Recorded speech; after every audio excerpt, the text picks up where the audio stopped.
Boss, you're back! Traveler and Paimon, welcome back to Poisson. Oh, hey! Fancy seeing you again, Florent. Is it your turn to take care of Navia now? Hey, I can totally take care of myself. For the time being, I'll go around without any attendance. We did hand over some of Malus's old responsibilities to Florent, though. It's been really nice to have him around to help out. Thank you for the compliment, boss. As you see, I've been working closely with the boss on rebuilding Poisson. Mr. Malus was an extremely capable and respected member of the Spina.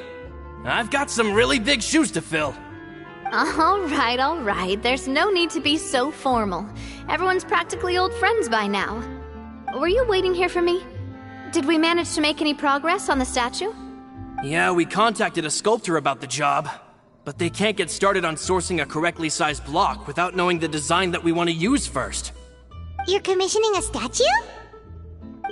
So basically, we've been meaning to commission a statue of my parents in commemoration of everything they've done for the Spina and the town of Poisson.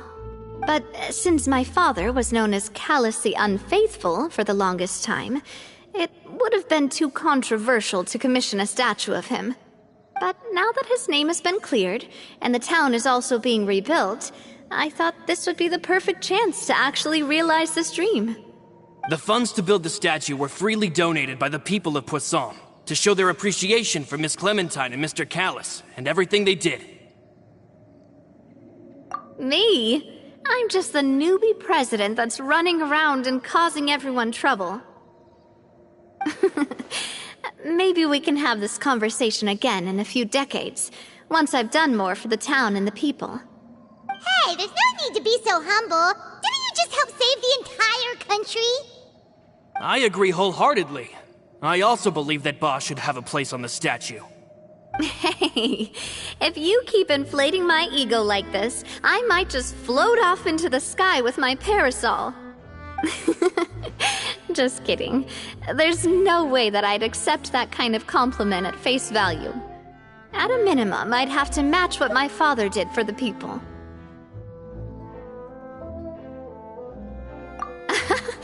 Thanks for the vote of confidence. I just don't think I'm ready yet.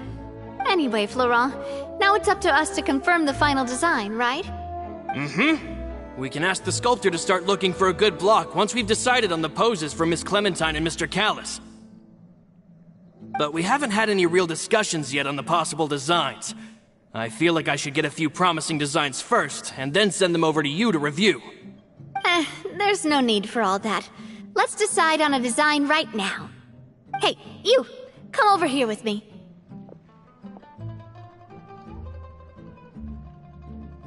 Modeling a few poses, of course. Here, just pretend to be Callus, and I'll be Clementine. Didn't you say on the boat that Callus and Clementine sounded like great partners? Well, then there's no one better to fill this role than my most valuable partner. Florent, let's grab some reference shots. You've got it, boss. I'll go get the camera. Well, what do you think? Got any ideas? Well, I've actually discussed it a bit with Florent before, but I could never come up with any fresh or original ideas. It's probably because my idea of them is already kind of set in stone. So, I want to pick your brain for a bit, and see if you can come up with some new and interesting ideas. I'm all good here, boss. Feel free to start posing whenever.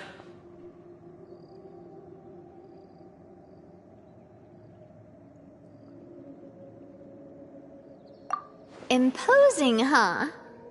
Oh, I've got it. Let's try this. This pose! It makes me recall Spina di Rosula's glorious golden age. But isn't Clementine's pose a bit too bold and heroic? Was she really that kind of person? If we were to stick with this pose, maybe people would wonder if she was actually the real boss behind the scenes.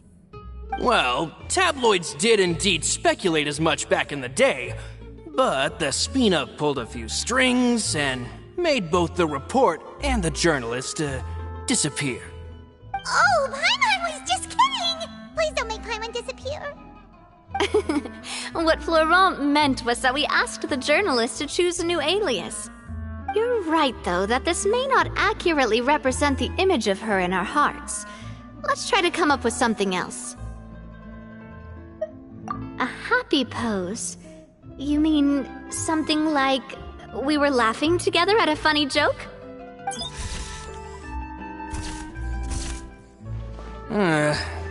Would all that be able to come through with just a picture?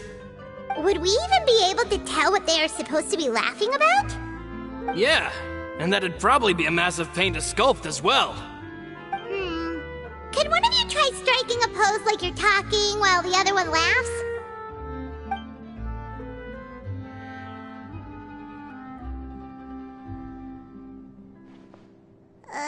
That actually sounds pretty hard to pull off.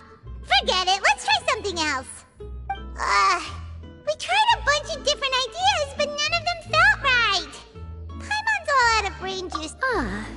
By that, do you mean as if we were standing on a boat and looking out at the sea? Sure, let's give that a try.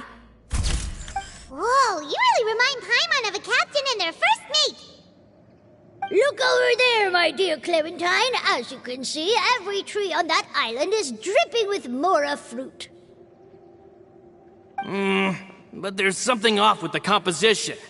This pose makes Mr. Callus look too tall next to the lady. Oh, I see what you mean. Then let's swap. Well, Paimon is a fan. A statue like this would look fantastic on a boat. Wait, but we can't do that. Very few people would see the statue if we were to put it on a boat. This statue is meant to be placed in the town. But then, since we're putting it in the town, the whole point of the pose would be lost. Oh, okay. We'll try to think of something else.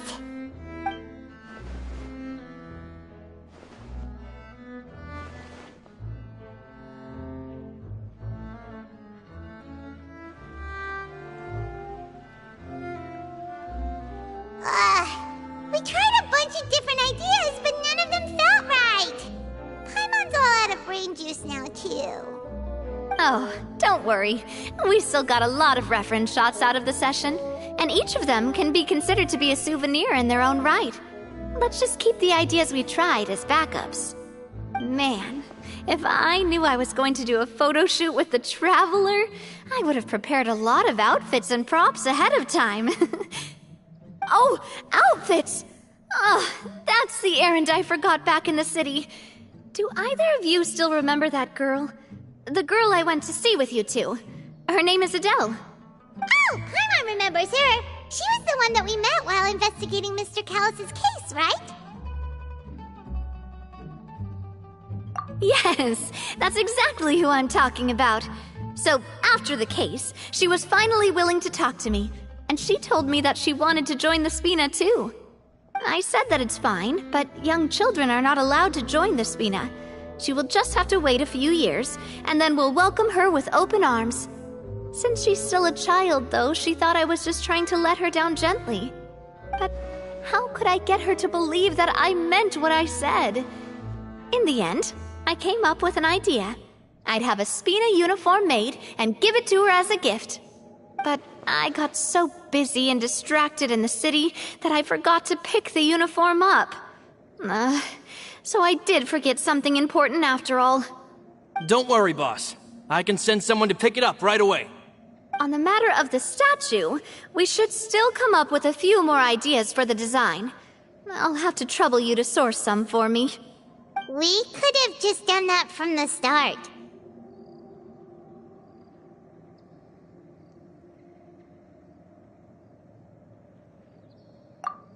Yeah, you're right. They'll have some value as souvenirs at least.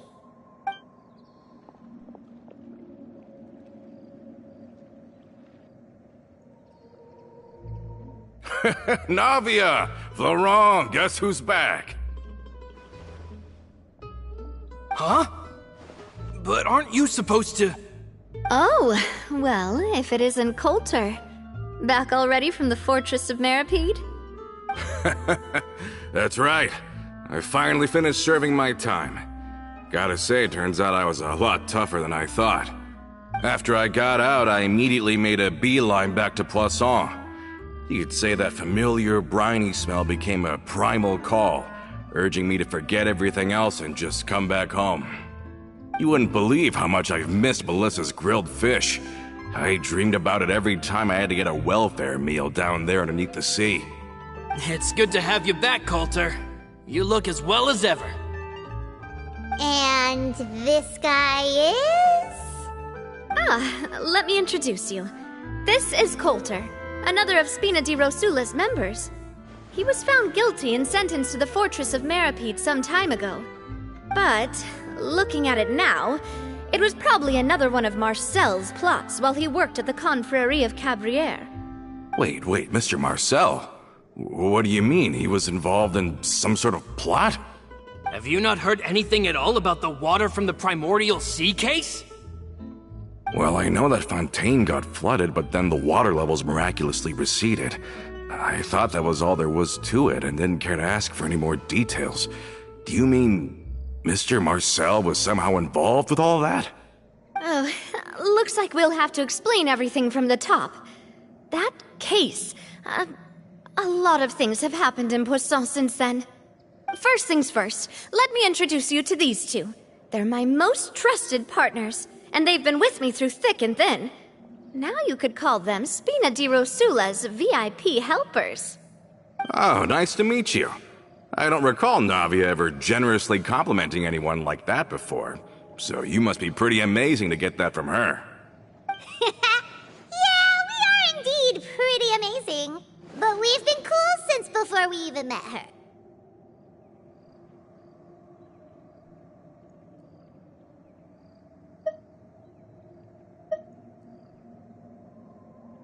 Humble again as always, I see.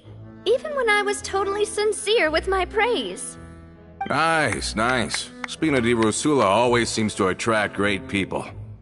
Oh, that reminds me. Where are Malus and Silver? Aren't they always by your side? About that. Coulter, a lot of things happened while you were gone. As you can see, even Poisson isn't quite the same as how it was before you left. They lost their lives, keeping me safe during the flood. What did you say? This isn't some kind of morbid welcome home prank, right? You're just scaring me on purpose because I don't know anything about what's happened. I'm sorry, but it's the truth. They weren't the only people we lost either. Many others, including Melissa, also lost their lives in the disaster. Malus and Melissa, dead. They're just gone? Malus, I was planning to give him a surprise gift once I ran into him again in town. I can't believe it. Hey! Keep it together! Malus and Coulter were friends for many years, and even served on many missions together during the early days of the Spina. I can understand how he feels. Let's sit down somewhere, so I can tell you everything that has happened while you were gone. Fair warning, there was a lot. Okay.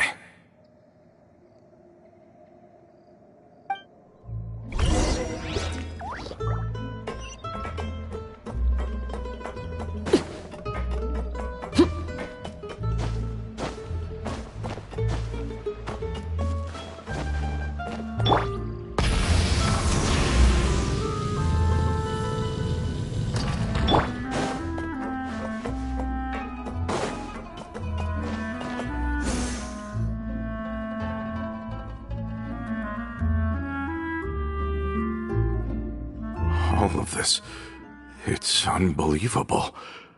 I can't believe that those stories were real. It all really happened. Has the world gone mad? I think you and I both feel the same way about the profound tragedy of Melusa's loss. And the sheer depravity of Marcel's actions. I thought Mr. Marcel would always stand by the Spina. Everything he had, the Spina gave to him. It's unconscionable to have received all that, and yet still plot to kidnap and dissolve you for his insane research. The good news is that the Confrérie of Cabriere is no more. Gone with them too is the entire synth manufacturing and distribution network. We finally closed the curtain on that long struggle. Are you sure? But if Marcel wanted to rebel against us, he probably sent word in secret to Romeu. Romu? Not a name I've heard before either. Florent should remember him. You see, there was once a major internal dispute regarding funding the construction of the Aquabus lines. Romeu was the leader of the faction that thought such a vast sum of mora would be better spent improving the town of Poisson. But Mr. Callis believed that an opportunity to collaborate with the Court of Fontaine and the Fontaine Research Institute was hard to come by, and would allow us to build many valuable relationships. Not only would the Aquabus be a good business investment, it would also boost our reputation among the general populace, eventually paying us massive dividends down the line. But the two couldn't come to an agreement. Romeu ended up taking a lot of people with him when he left Spino di Rosula altogether, and the split was on extremely bad terms. Ugh. And with Papa's stubbornness, I can definitely imagine how it must have gone down.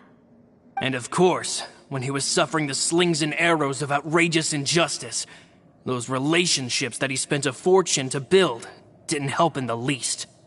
Yeah, you could say it was the price he paid for sticking to his beliefs. Oh, that's a good point. If Callus was really as stubborn as you say, then wouldn't he have argued with the rank and file all the time? Oh yeah, it eventually became a thing that just happened on every day that ended with Y. But Navia, boss, you might not know this, but he wasn't always like that. He used to be a lot better with taking counsel. With him listening to our advice, and Ms. Clementine also frequently on our side, it was pretty smooth sailing for a good many years. But on the matter of the Aquabus, even Ms. Clementine completely stood by Mr. Callus's side. Huh. I never knew. But from my perspective, Romeu's position had a lot going for it. Couldn't they have sat down and talked it out? I think the Aquabus was just the straw that broke the camel's back. On that topic, they eventually came to a rather radical conclusion. They believed that Miss Clementine lost her ability to serve as an impartial mediator when she became pregnant with Callus's child. So, they thought she had betrayed them? But that doesn't make any sense. Before she was their mediator, my mother was also her own person, and a member of the Spina. She should have the right to take any side she wished. Yeah, but to them, even taking a side was betrayal enough. They felt like their voices could no longer be heard once their sole mediator had gone over to the other side. Of course, Ms. Clementine then passed away, and Mr. Callus began to regard the completion of the Aquabus project as her final wish. With that, the last hope of reconciliation was gone. So that's what happened. From that point on, Romeu and his people cut ties with the Spina, and never gave us any kind of professional or personal courtesy ever again. Perhaps they've regarded us as enemies ever since they left.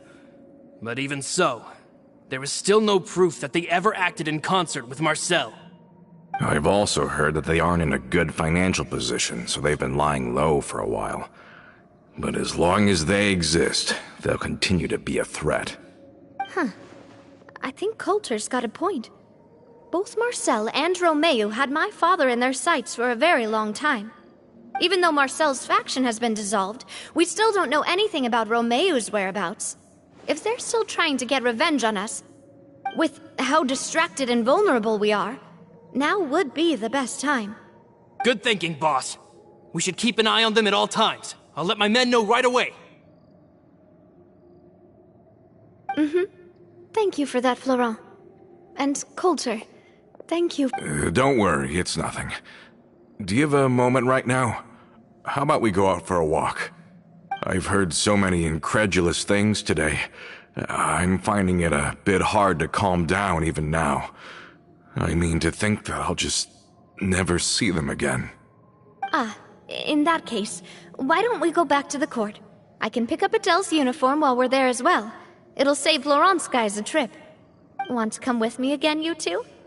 You don't mind, do you, Coulter? Of course. That's fine by me. Then let's go! Paimon feels like a lot's hinging on this visit. We really are the best of partners. Come on, let's go.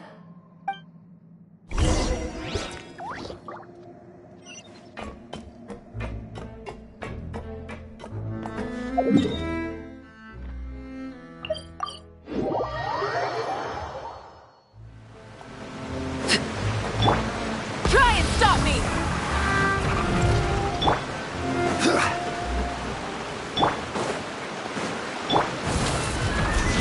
Are we not taking the boat this time? It's nice to walk from time to time, isn't it? Think of it as something like a hiking trip. Once we're there, we can stay a few days before we return. Sounds good. I haven't walked this road in a long time.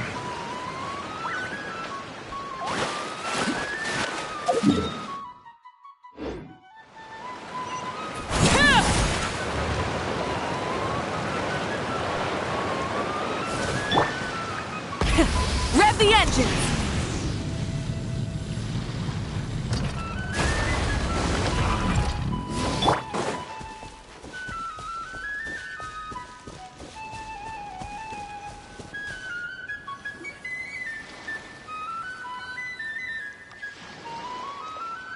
Well, we've walked far enough for now. Let's take a break.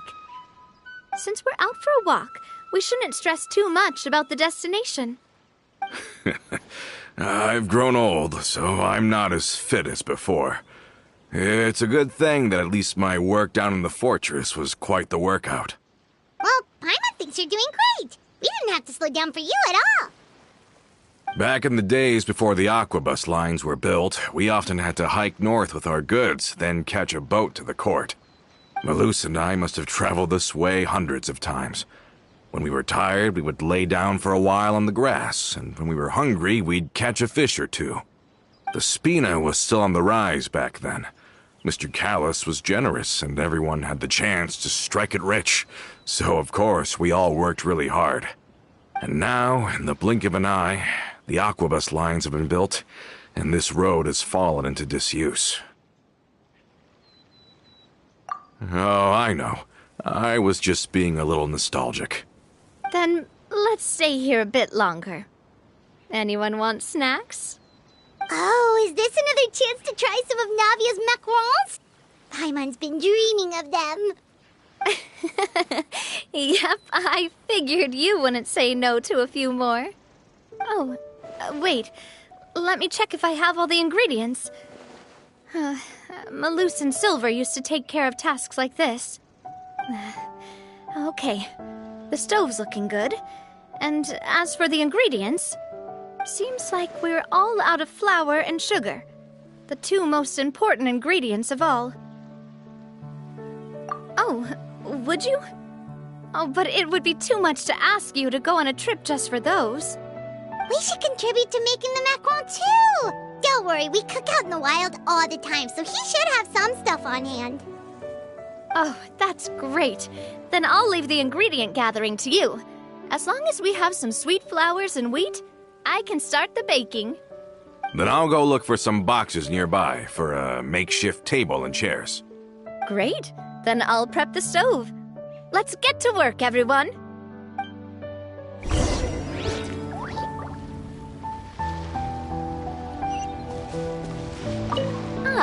How did it go?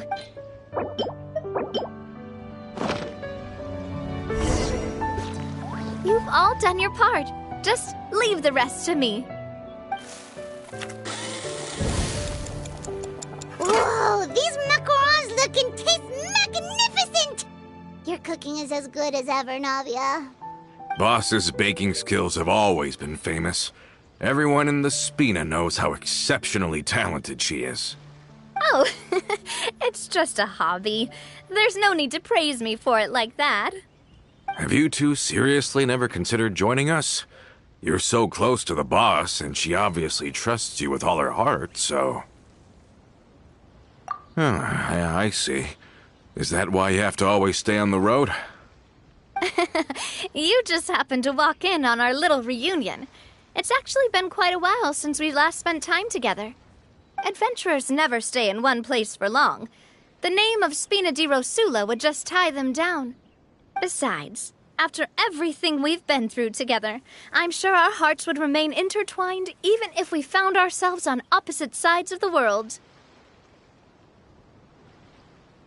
Even if Paimon was far beyond the horizon, she'd still remember the delicious taste of Navia's macaron.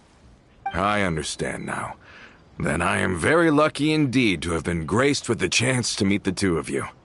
I will endeavor to make the most of this short yet fortuitous encounter, and enjoy every moment we spend together. We've got no wine with us, but let's still toast with water, in celebration of this moment.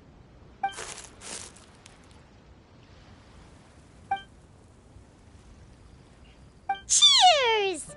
Hey, what are you doing? Quick, join in on the toast!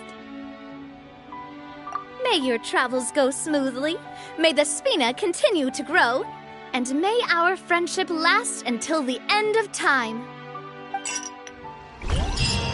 All set? Let's move out then. I asked some old acquaintances in town to make Adele's uniform, so we should be able to pick it up right away.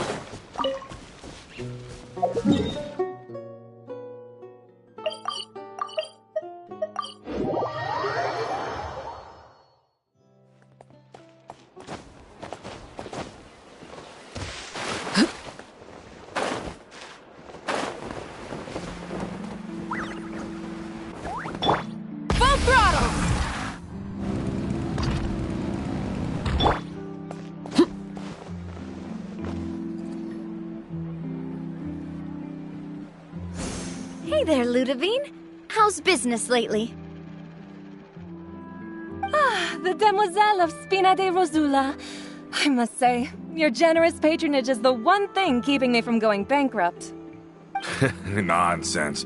We all know what a talented businesswoman you are. No, and don't forget, she's the boss now. My mistake, my mistake. I just got so used to calling her Demoiselle. Are you here for the uniform? Yep. I forgot to drop by earlier when I was running errands around here. I didn't expect Demoiselle to come and pick it up in person. It's just a uniform after all. Any of your folks could have come instead. Navia's always liked to take even small things seriously.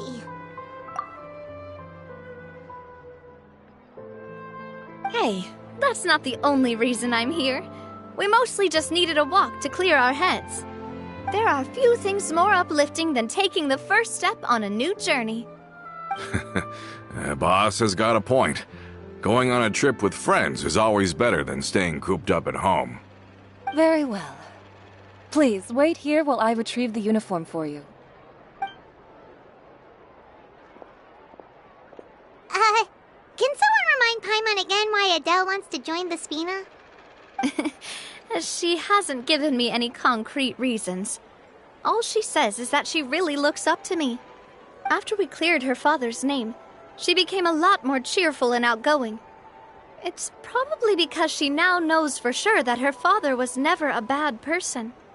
She said she used to be terrified of Papa, so as a result, she found all the rest of the Spina super scary as well. But the Spina is very different now. She mustered up the courage to talk to me, and felt like I could really understand her. Yeah, you could say that. By uncovering the truth about the case, I was able to give her closure at the same time. She said that she wanted to become someone like me, someone who could lend a hand to others, instead of standing still and waiting for others to help her. From the sound of it, she'll be a wonderful addition to the Spina. I think so too. But for now, let's focus on giving her a great atmosphere to grow and thrive. She can commit to us once she's older, and can really make that decision for herself.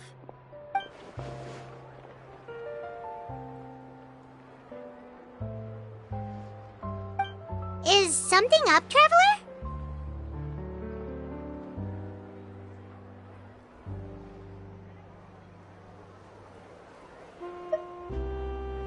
Huh?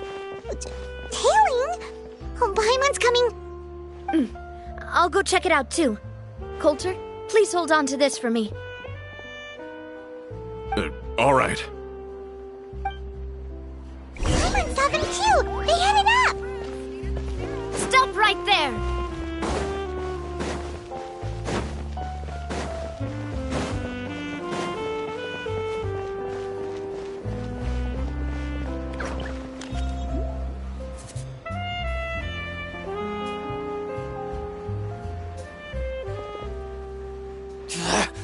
We knew you were going to be difficult!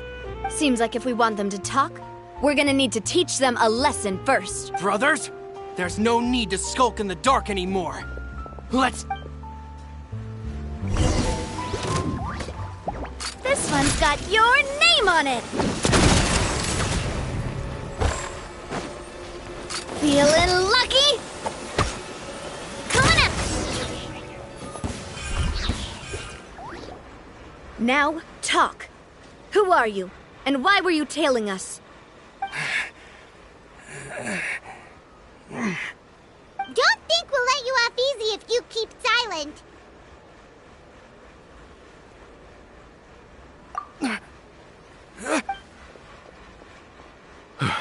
How did it go, boss?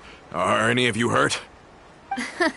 If you thought they stood any chance against us, you were sorely mistaken. Anyway, stop playing tough and start talking. There won't be any room for negotiation once the Maison Gardiennage gets involved. We're looking to get vengeance on Spina di Rosula. We were discovered, and can't beat you in a fight. We admit it. We lost. Get revenge? Wait, you're not Romeu's followers, are you? You actually know that name? But if you do, then surely you should understand why we hate you so much! Indeed. You haven't got the faintest hope of winning right now. We were out drinking when we saw Navia. We got so angry we decided to follow you guys and look for an opportunity to really mess up your day. Too bad you guys messed up ours first.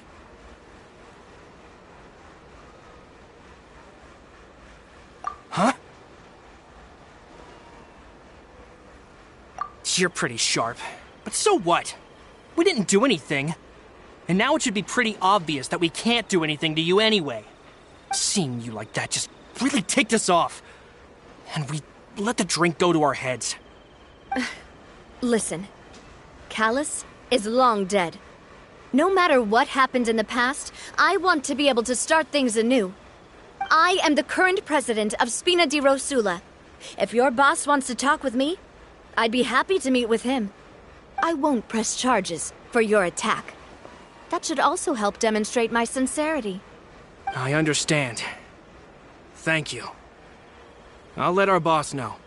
But if you so much as think about pulling something like this again, I won't be so lenient next time.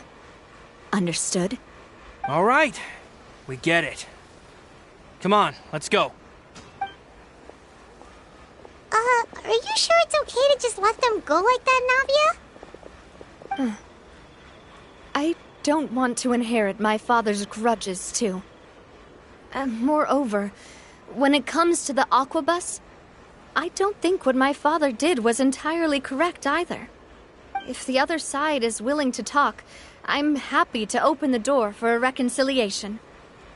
Opportunities for new beginnings are all around us. I support Boss's decision as well. The concept of an eye for an eye is a primitive practice that has no place in today's Spina di Rosula. Yes. Plus, we already know that they're strapped for cash. If their financial situation is that dire, they don't have what it takes to challenge us. So this may be the best time to talk. I still think we should keep an eye out for Romeo's folks, though. If he decides to ignore the warning I gave his men, then we could still have a fight on our hands. Yeah, those guys definitely didn't look like big fans of yours. I'd rather things not go that far, since, though we haven't talked to each other for years, once upon a time we were all a part of the Spina di Rosula family. Yep, that's how I feel as well. Anyway, now that we've sent them packing, we don't have to worry about those guys anymore. It's getting late already, so why don't we stay the night in the Fleuve Cendre? We can head back to Poisson tomorrow. I'll also ask someone to write Florent a letter and inform him of everything that happened here today, so he can increase security around Poisson and be on guard against any suspicious individuals. Do we have to stay in the Fleuve Cendre again? Even the pillows there smell like seaweed. Sorry, that's just what happens when you live near water and don't get much sunlight. Poisson's pretty much the same though, so I've long since gotten used to it. We can still go out in the evening for some grilled fish and drinks, though. Bet you there'll be people singing sea shanties, too. How does that sound? Huh. That does sound pretty cool. Okay, Paimon's on board now. Let's go. Paimon wants to sing too.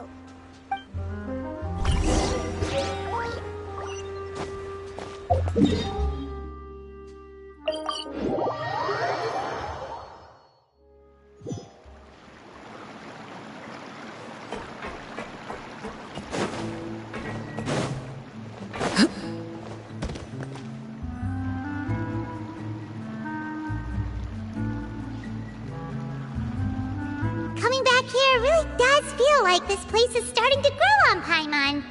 If you think about it, it would be kind of weird if the Spina's base at the court was some super luxurious building like the Palais Marmonia. Totally. Right on the money, Paimon. Although, of course, with the continued growth of the Spina, Papa wanted Poisson to eventually grow into a metropolis, not unlike the court. He was a very ambitious man, who rarely looked behind or beneath him. For better or worse, that always made him stand out from the crowd. And that's also why people hated him just as much as they loved him. All right. Why don't you go wait for me at the restaurant? I'll go do some prep and I'll get someone to tidy up your room while I'm at it. You can use the same room as last time. You still remember the room number, yeah? Yep. Kinda hard to forget when there are only so many rooms here after all. Oh, did I just hear someone taking a dig at Fleuve Cendre? I'll tell my guys to stuff your pillows full of actual seaweed right now. Oh, Paimon, sorry! Please have mercy, Navia. If you do that, then Paimon really won't be able to sleep at all. I was just kidding. Be on your way now.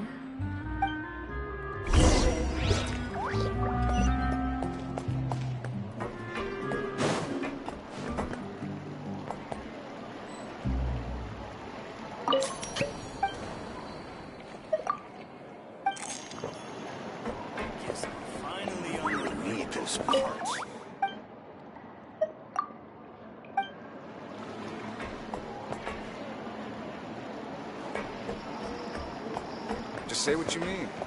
No problem's too big to solve.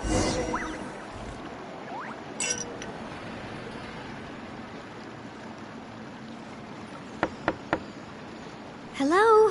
Are you asleep yet? Oh, no, not at all. I just figured that since we don't get to enjoy nights like these very often, we should try to enjoy it to the fullest. Wanna go fishing? I've got some rods and lures ready. Oh, so that's the prep you were talking about. Sure, we'll come. Hopefully I didn't wake you or anything. I knew it! You really are my best partner. Okay, let's go. To the fishing spot.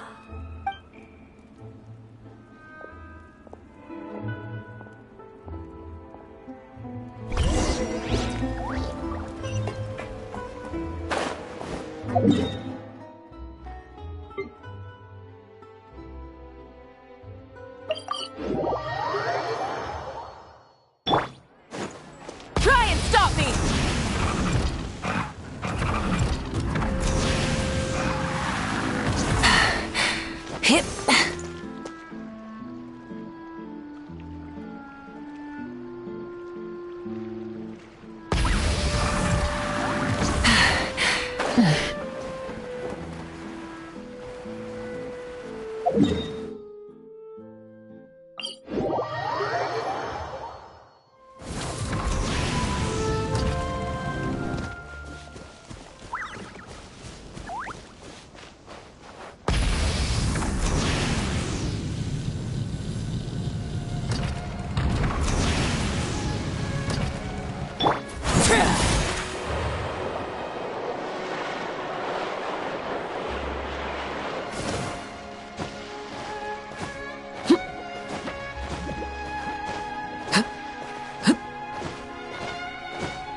problem. Lots of people in Poisson use rods like these. But shouldn't fishing be all about, attentively watching the float and then excitedly reeling in the catch when you finally hook something? Well, that's one way to enjoy fishing. What do you think, Traveler?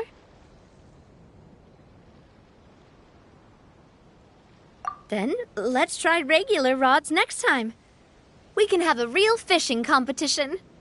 Honestly, Paimon's mainly shocked at how much energy you still have at this hour.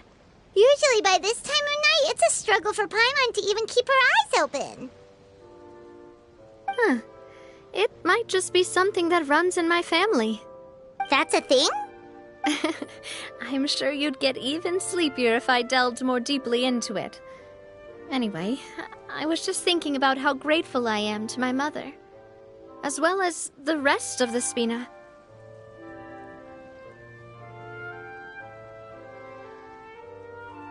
My father always had a lot of unrealistic expectations for me. But the more that he tried to get me to become like him, the less I wanted to listen to what he had to say. My mother never had those kinds of expectations, though. I've heard that she had only one wish for me, which was that I would have a happy and secure childhood. All the members of the Spina greatly respected her wish, so no matter what I did as a child, they were happy to humor me. Can you imagine? Whenever my father wanted to scold me for something I'd done, everyone would form up into 2 rows and just stand silently and listen to him rant. Malouse and Silver were always there too. No matter what Papa yelled, nobody else would say a word. Eventually, Papa must have recognized scolding me over trivial matters was pointless, because he eventually stopped getting on my case so often. Paimon would have never guessed.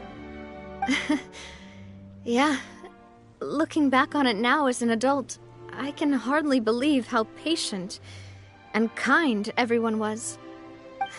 When I was young, I often thought that I could do whatever I wanted, because there'd always be someone there to clean up after me. But once, I saw Malouse come back wounded. He wouldn't tell me how he'd been injured, but I could tell it had something to do with me. I learned then that there's always a cost to making a mistake.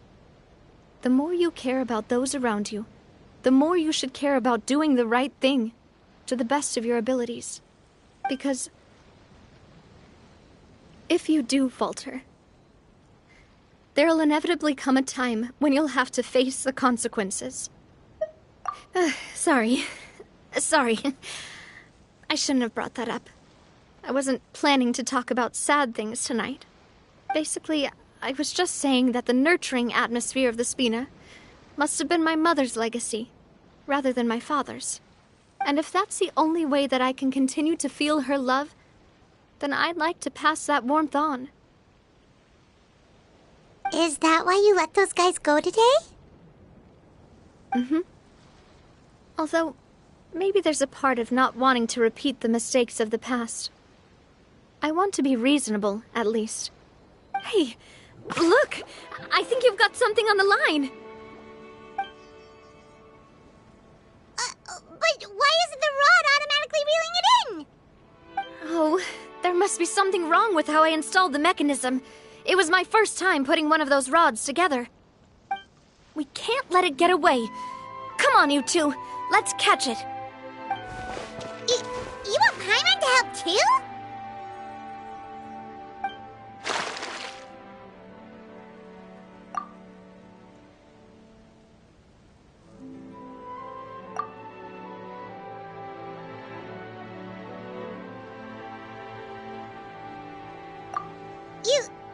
You didn't attach a hook to your line?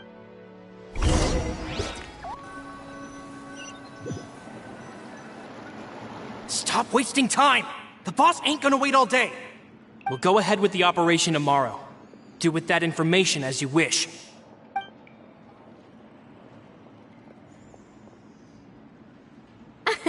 Well, your rod was missing a part too, so I guess that makes it fair. Well, if we're just talking about the number of missing parts, sure. Oh, Never mind. Paimon really can't keep her eyes open anymore. All right, go to bed. I had a great time today. See you tomorrow.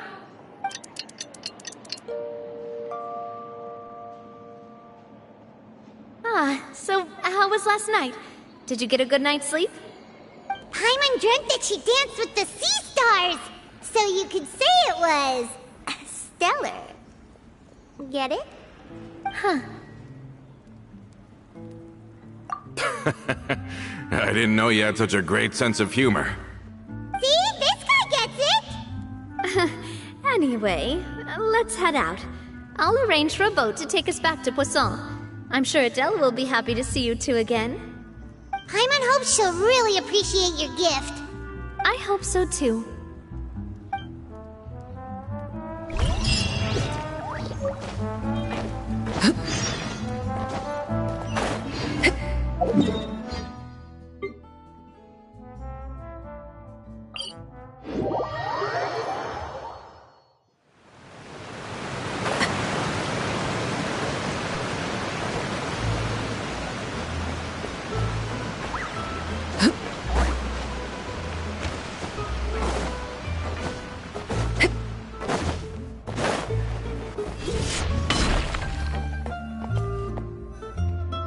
Adele, we're back!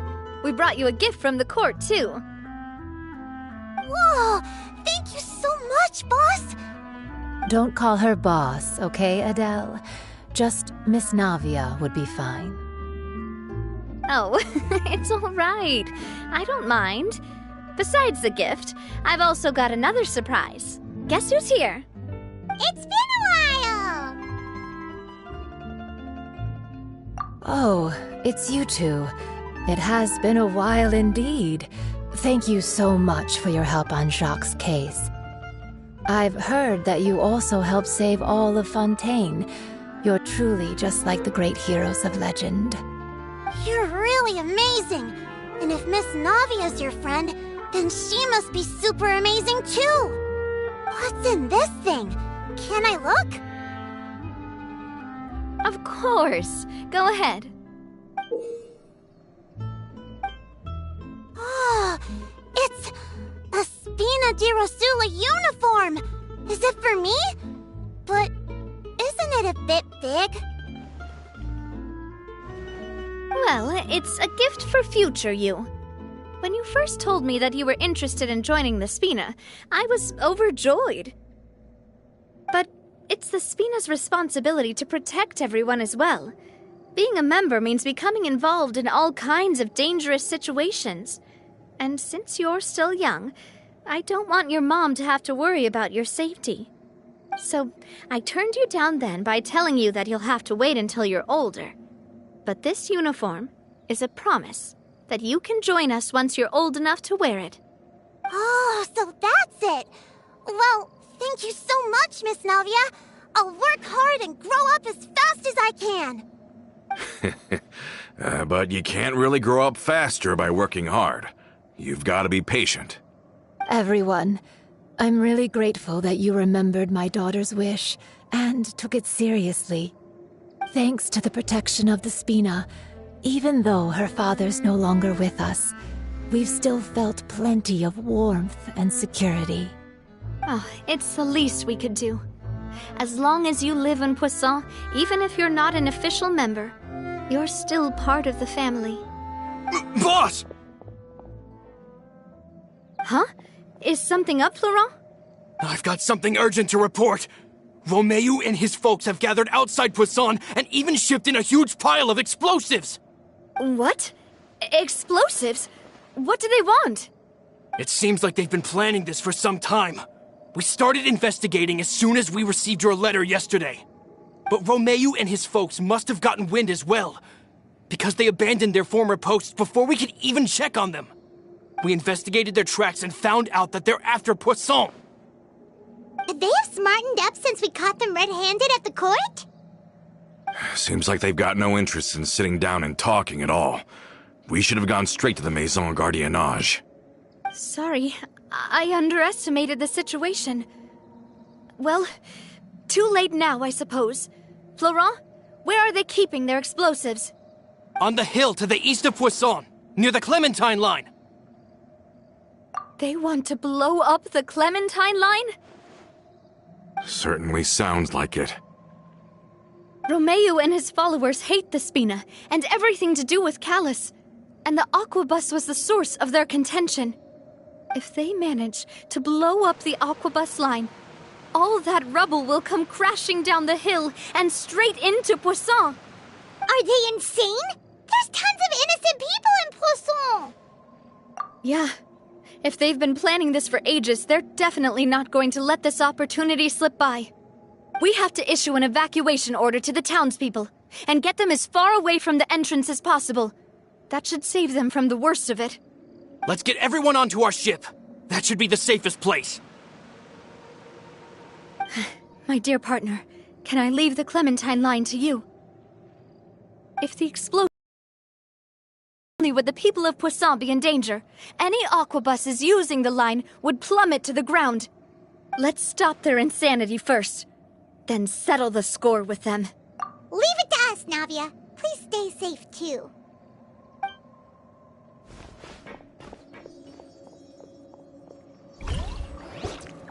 Let's go, you two. We've got to act fast. Miss Coralie, please take Adele to the ship.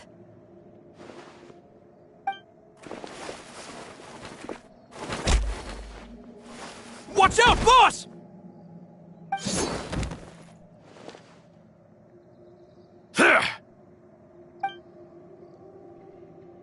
What do you think you're doing, Coulter? I thought all the annoying little hindrances had left, but I still couldn't get rid of you. You mean this was all a trick?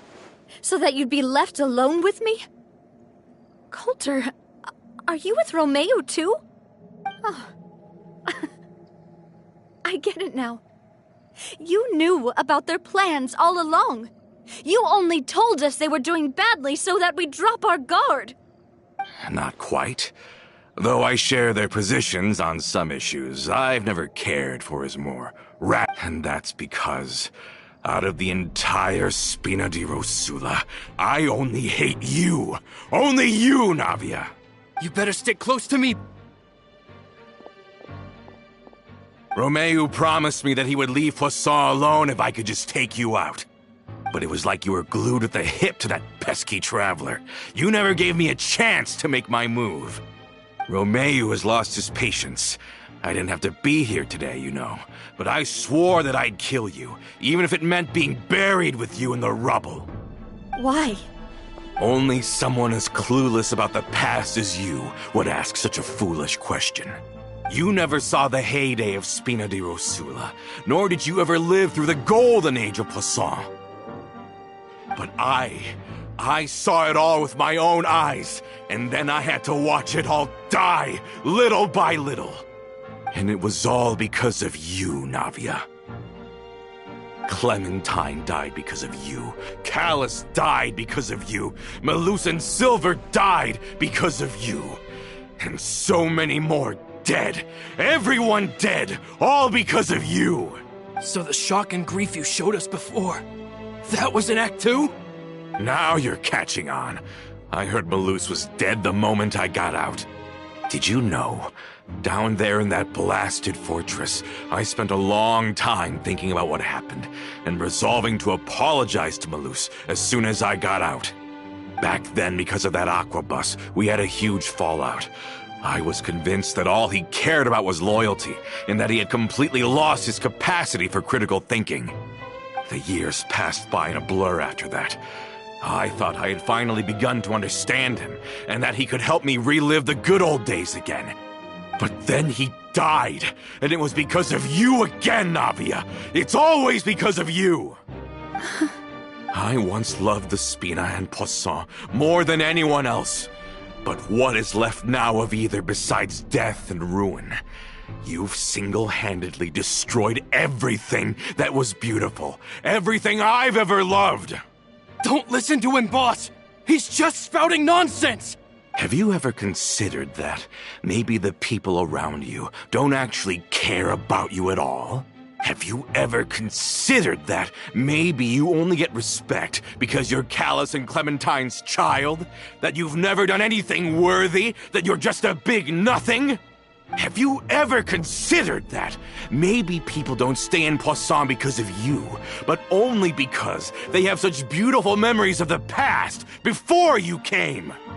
Because if you do falter, there'll inevitably come a time when you'll have to face the consequences. And when that time comes, those most precious to you really will throw themselves in front of you and pay the price for your mistakes. Yeah, looking back on it now as an adult, I can hardly believe how patient. But is that really why they support me? Is their kindness real? Shut your mouth! I, for one, really like Miss Navia. And my mom... I don't know how to explain it, but I like her. And that's that! I'm sure Mr. Malus would be extremely disappointed in you right now. You've somehow managed to pin the blame for every mistake and tragedy in our history on the boss herself. Get out of the way, Florent. I don't want to hurt you. You're gonna have to. Boss, there's no time for this. Stop hesitating and get out of here before you get buried. Maybe you think you're being the realist by painting the history of the Spina and Poisson like this. But the love that I felt from everyone was just as real. I felt it. They've helped me get to where I am. And even now, I will continue to believe in that love. So let me show you just how much I love the Spina di Rosula.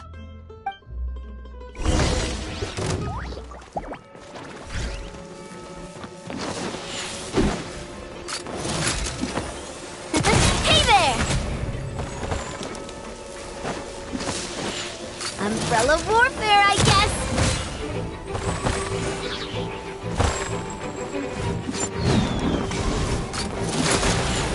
Watch out!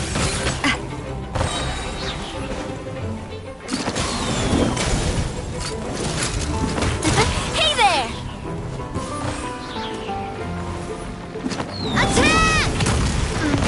That's the way.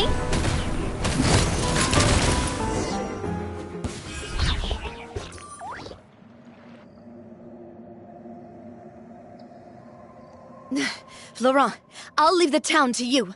Summon the other members and help with the evacuation of the townspeople. If you find any of Coulter's accomplices, subdue them quickly, and don't give them the chance to harm any ordinary civilians. I can't allow my partner to face the danger on the Clementine line alone. Got it, boss. I'm on it. Are you okay, Navia? I don't know, but I have to go.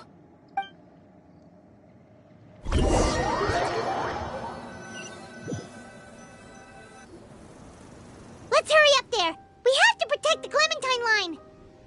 If they're gonna blow up the waterway, they must have planted the explosives next to the support pillars. Full throttle! Overruled!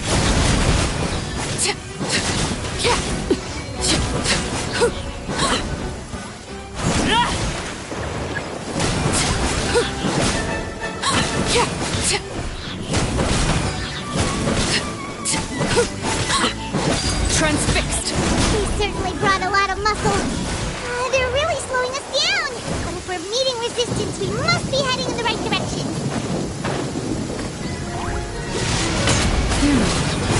Witness my rise. Overruled!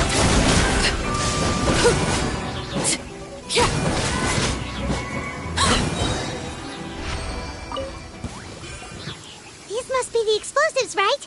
And this is the control mechanism. How can we disable it? Oh, Paimon's too scared to touch any of this stuff. Huh? There's a strangely shaped hole here. What is it for? Oh, that certainly sounds possible. Maybe one of the people we just beat up has the key. Okay, you take this side, Paimon will take the other. Let's see what we can find.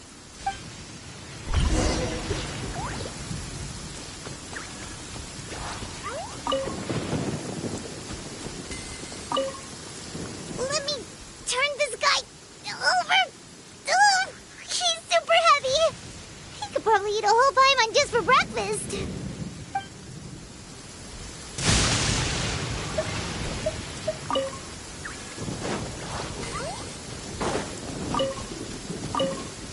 Oh, you found it! That's amazing!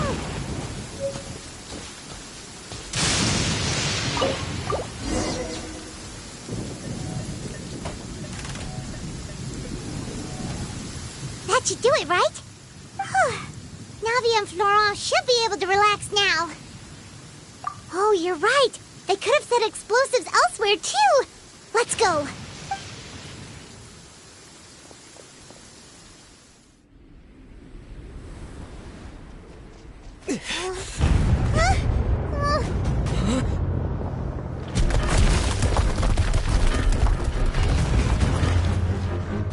They're gonna bury Poisson!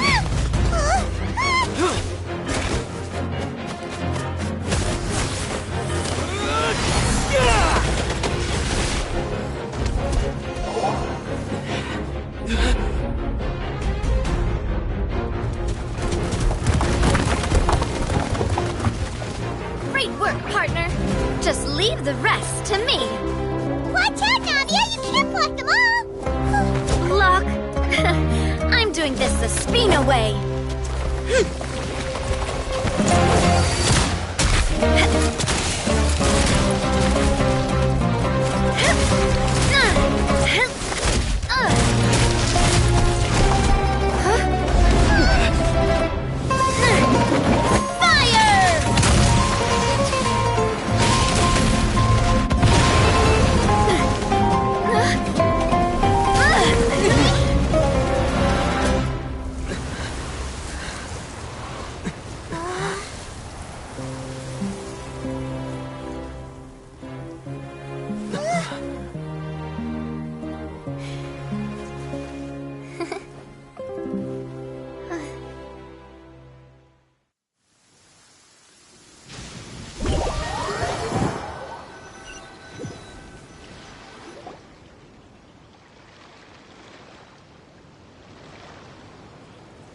I heard from Thierry that even they're your enemies now.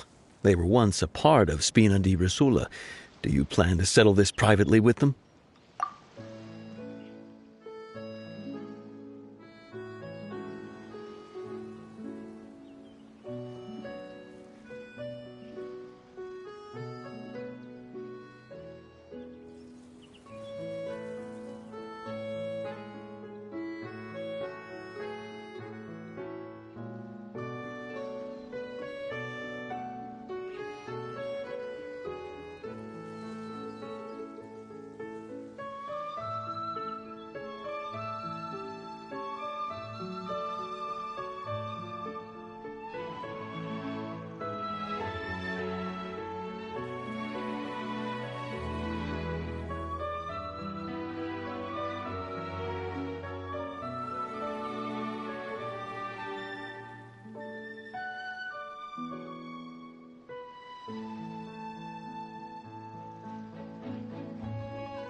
I have nothing more to say to them.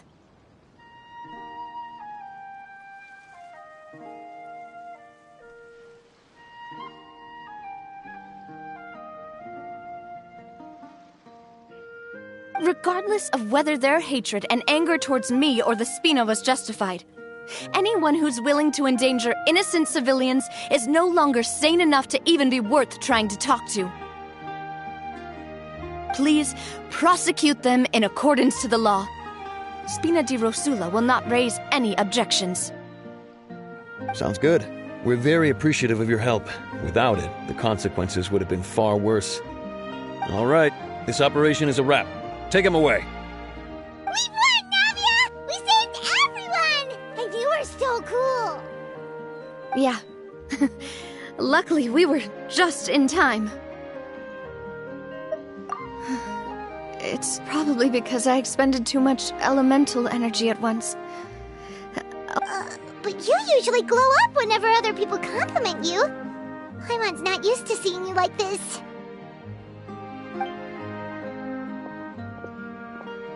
Boss, we managed to catch all the infiltrators in the town. The Maison Gardiennage is taking them away as well. Seems like Romeu really went all in on this mission. If he sent literally everyone he had, though, that also means we've caught them all, too. We won't have to worry about them from now on.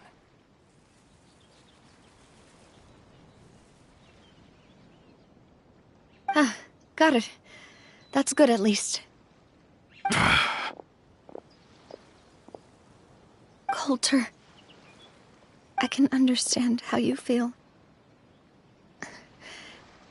The things that we lost, they're forever beyond our... I am not Callus, and I will also never become him. The Spina and the Poisson that you loved are both gone. But I will not change how I feel about our future. I still believe that this is a great opportunity to start anew.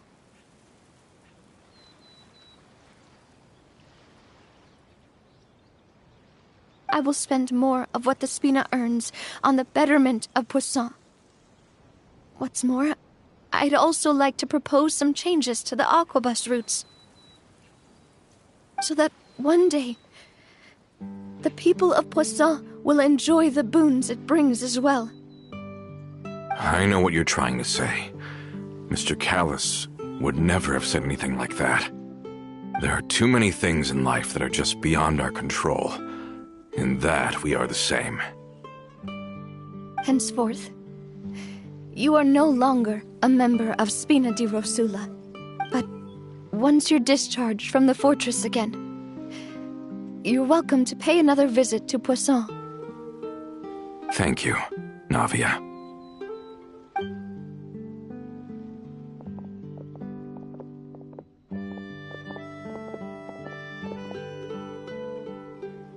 As I thought. Boss really is a kind and gentle person.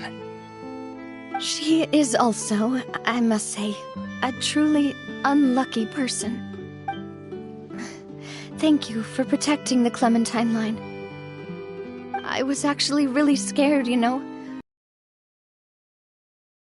Getting rebuilt anytime soon. If I'd lost the Clementine line too, I wouldn't know how to live with myself. A name is a way to etch a memory onto the world. Losing the line that bears her name, that I can see every day, would be like losing my mother all over again. Seeing it still standing there, tall and proud, it makes me really happy. What happened while we were gone? Honestly, you look more upset than tired or anything. Just give her some time.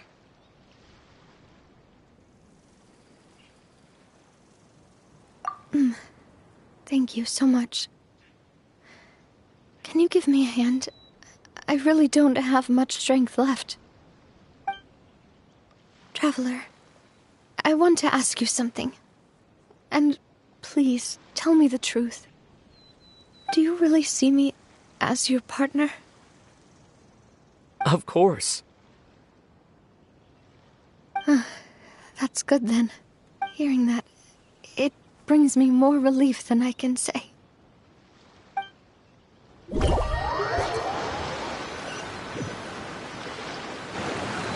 How do you feel, Navia? Any better after taking a break? I feel quite a bit better. But I should probably still rest for a few more days. Sorry, partner. I said some weird things earlier. Feel free to just ignore me. I used to think that I'd never doubt myself. But Coulter mentioned my parents, as well as Malus and Silver. Do you think they ever regretted the choices they made? Has my existence made this world a better place? Don't think like that, Navia. You've already done more than enough. No matter what others think, we'll always support you to the end of the world.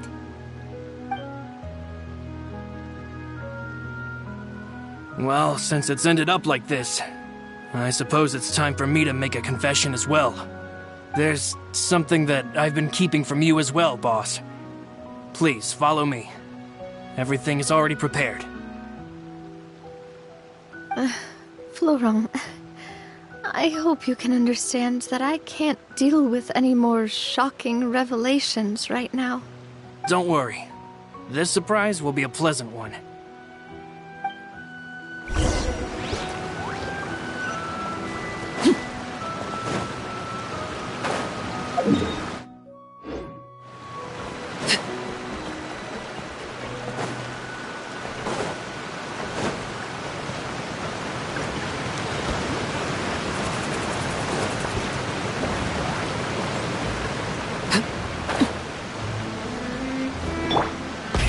Rev the engines!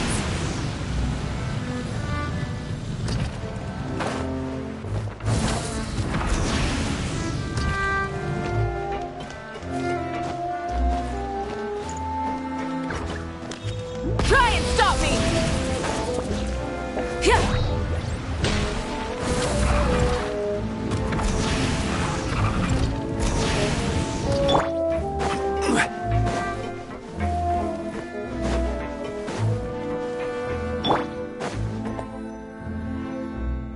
Why is everyone gathered here? And what's this? This was supposed to be a gift to you from everyone in the town. We were originally planning to show it to you once it was finished. But special times call for special measures. I've never seen you look so defeated before. So I've decided to show you the designs before the final product was done. Do I really look that bad? Well, if you're ready, I'll unveil the present.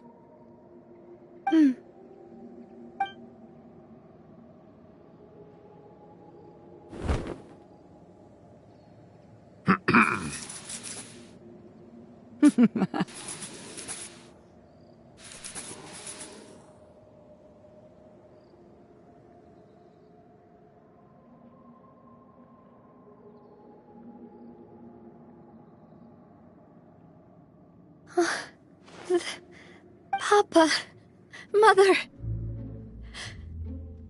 and me.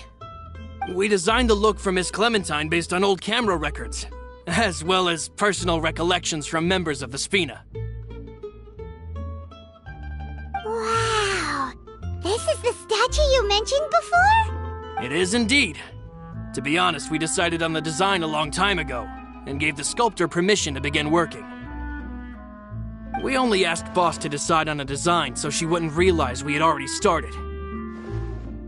How could we only have statues of Mr. Callis and Mrs. Clementine?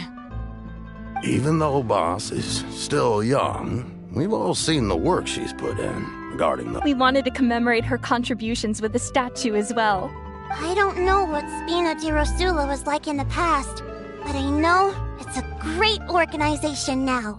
With Navia around, we're not worried about this place's future. We're gathered here today to tell our boss that we support you and believe in you wholeheartedly. I believe everyone is here for you, not the glory days. That's what we believe as well. Thank you so much, everyone. Then I'll be brave and just accept everyone's support for what it is. This really is quite the surprise. I never thought that I'd have the chance to stand next to my mother. Not even in my wildest dreams.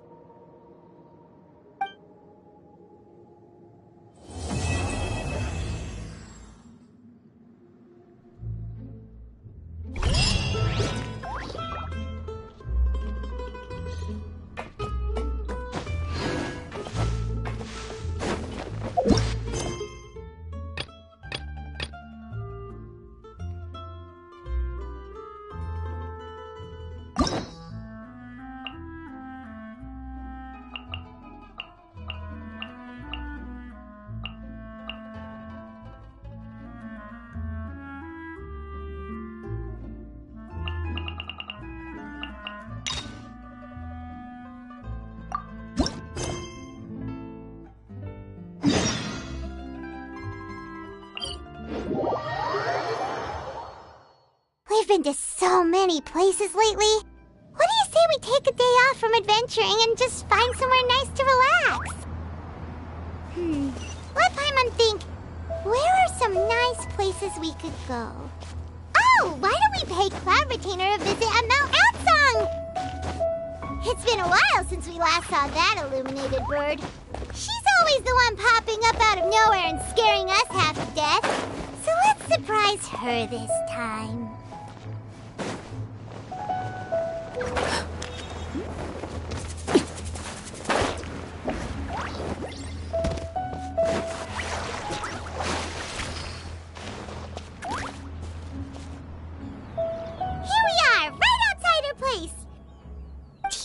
Remember the first time we came here? We even brought offerings and everything. And when we told her that Rex Lapis had been assassinated, she immediately threatened to squash Liyue Harbor.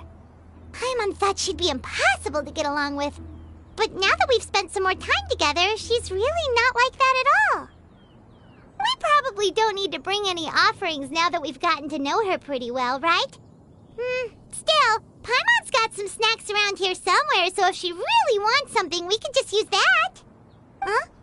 Traveler, did something catch your eye? Whoa, what a pretty lady. Is she also here to visit Cloud Retainer? Yeah, you're right. All it takes is one look and you can tell she's someone special. As expected of that bird lady, really. She must have a whole bunch of Adepti friends from all over the country. Okay, but if we're both friends of Cloud Retainer, then we're basically friends by association, right? Want to go up to her and say hello? Helping you make more connections is a part of Paimon's job as your reliable guide. Paimon's got this.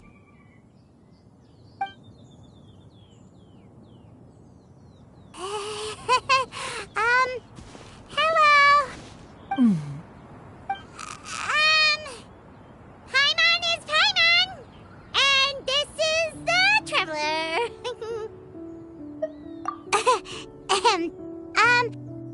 Paimon doesn't think we've met, but we're also friends of Cloud Retainer. May we have the pleasure of learning your name, Madam Adeptus? You two... What is this tomfoolery? Has a shift in form so clouded your eyes that you no longer recognize one anymore? Wait, you're... Huh? You're the illuminated bird? But you look... human! How did that happen? Oh, donning human form is scarcely any test of one's abilities. As for your confusion, one merely had no reason to indulge such inclinations before. So, you're indulging now because? Well, one has made plans to pay a visit to some disciples at Liyue Harbor. Taking on a human form for such a trip is simply a way to make matters less conspicuous. You? Worrying about keeping a low profile? You're the one who likes to pop up out of nowhere all over the place! In fact, Paimon can think think of several examples, like that time when you suddenly appeared on top of a roof without...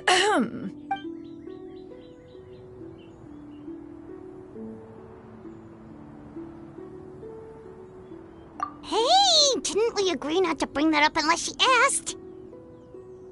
Oh, so you have taken care to follow the proper rules of etiquette after all. Most commendable.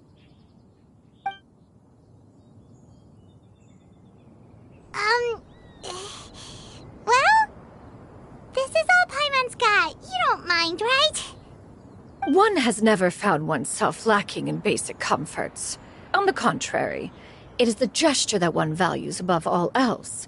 So long as you've shown proper respect and consideration, the quantity or quality of the gift is but a trivial matter. That kinda makes Paimon feel a little guilty for trying to keep them for herself. Anyway, where were we before you reminded Paimon about the gifts? Ah, right. So by disciples, you must mean Ganyu and Shenhe.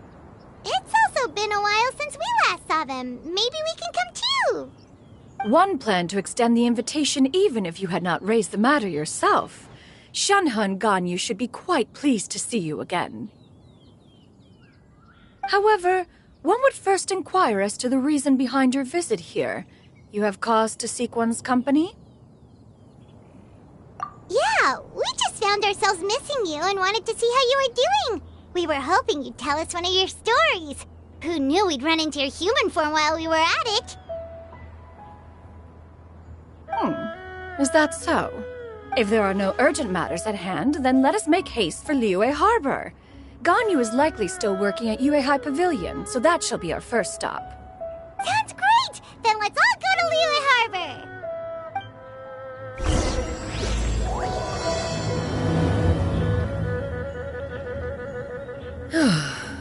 Ganyu has been quite busy with work as of late.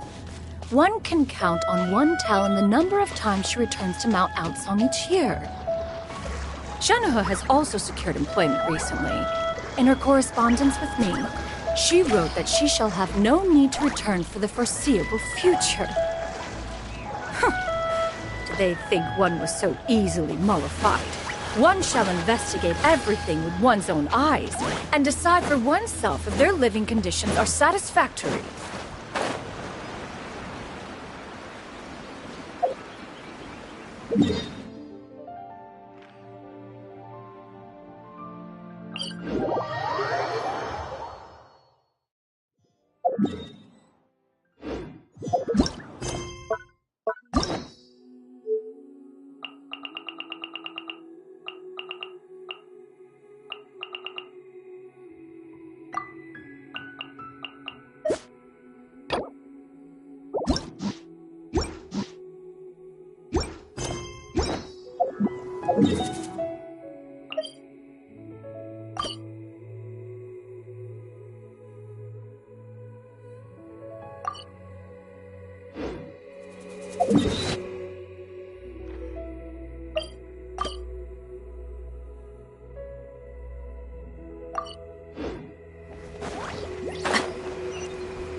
Hey, do you think Ganyu will be shocked to see Cloud Retainer like this? Guess we have no idea if Shenhe and Ganyu have ever seen her in this form before. Wait, where did she go?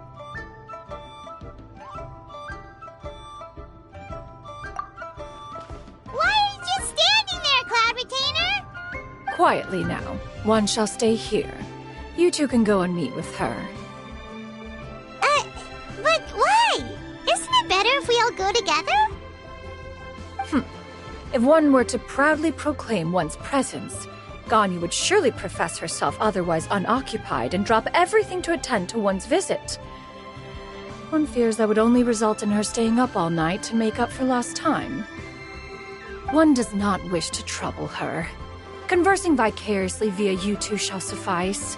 Do remember to inquire as to her recent well-being. Again, do not mention one's presence here. Fair enough. Makes sense. Alright then, we'll just pass on your regards and... Cloud Retainer? Oh, busted. Is that lady someone you know, Ms. Ganyu? She is indeed. I'm sorry, Huixin, but could we delay the upcoming meeting for a little bit? I believe my schedule today is quite full. Oh, not to worry, Miss Ganyu. I'll make the necessary arrangements right away.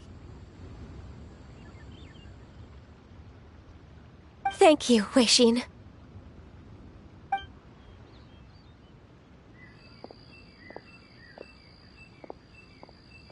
It's been a while, Ganyu. Greetings. What brings you here today? And Cloud Retainer, too. It's been quite some time since I last saw you in this form. You are quite mistaken. One is not acquainted with this Cloud Retainer of whom you speak. One is simply a mere mortal passerby. Huh? Seems she's not buying it. That was but a simple test. One did not expect you to be able to recognize one so easily, especially after so many years of only seeing one's other form.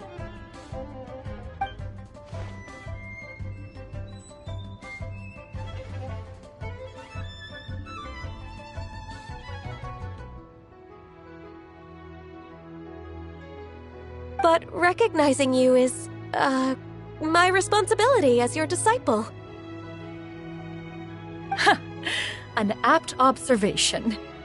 One was simply passing by while attending to some important business. One thought it would only be fitting to pay you a visit while in the area. Wait, Paimon wasn't aware of any important... Cloud Retainer's right! We've still got something super important to do, so we can't stay here for too long today. Oh, is that so? But it's been so long since we last saw each other. One simply desired to see you and had no intention of interrupting your work. A quick conversation should suffice for today. A more involved reunion should wait until you find yourself less occupied. I understand. That should be fine. While one acknowledges the amount of work that you have to deal with every day, one must also remind you to rest. Though Adepti blood flows through your veins, excessive exhaustion will still cause grave harm to your body. It still makes one nostalgic to see you as you are now, respected and independent.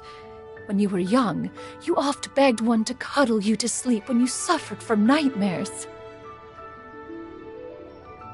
Cloud Retainer! Stop! If you insist.